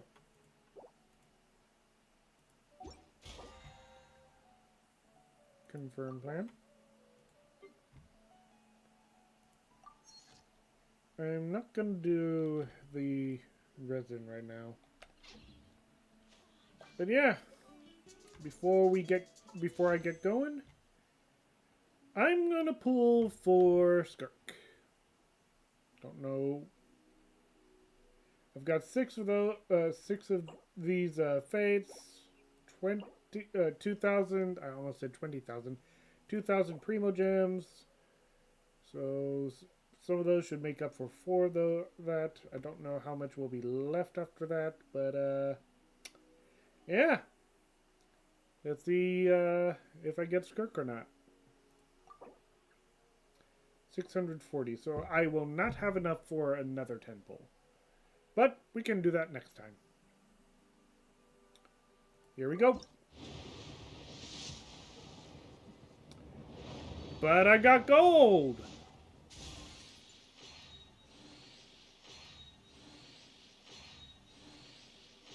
Now, I think I've only failed the 50-50 like 2 times in the entire time that I've played this game. Let's see if I succeed or not. Hi, Diona. I am Skirk, disciple of Sirtologi, the Foul. You've proven your strength to me along your journey, and earned the right to speak to me as an equal. Now, let me witness how your fate unfolds. I have Skirk. I have Skirk. First 10 pull, and I got Skirk. What the heck?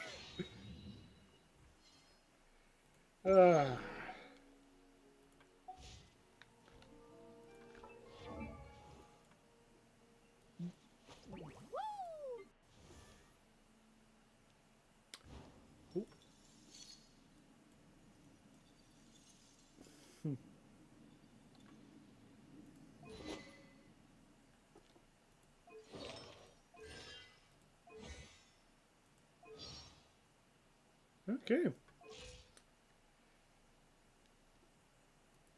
That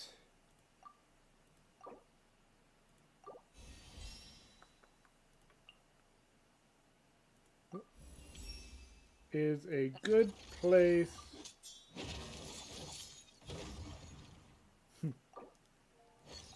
to end. Ooh. I'm gonna have to do some more grinding for the gaze, but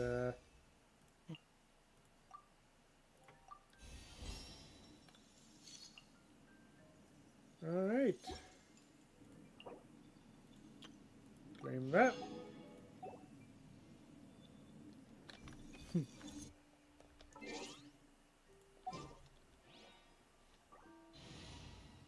Now I just need to figure out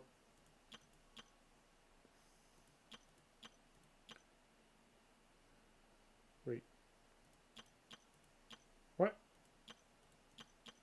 Why do I have this party on here twice? Oh wait, no. Different. Derp. That's right.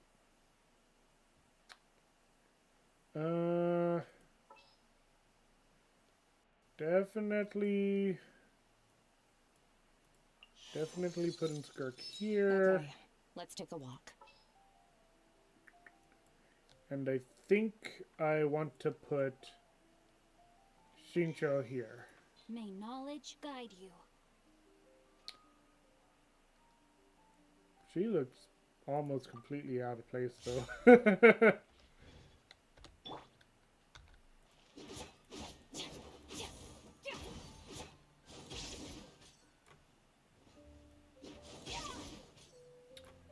Okay. So that's what her weapon looks like.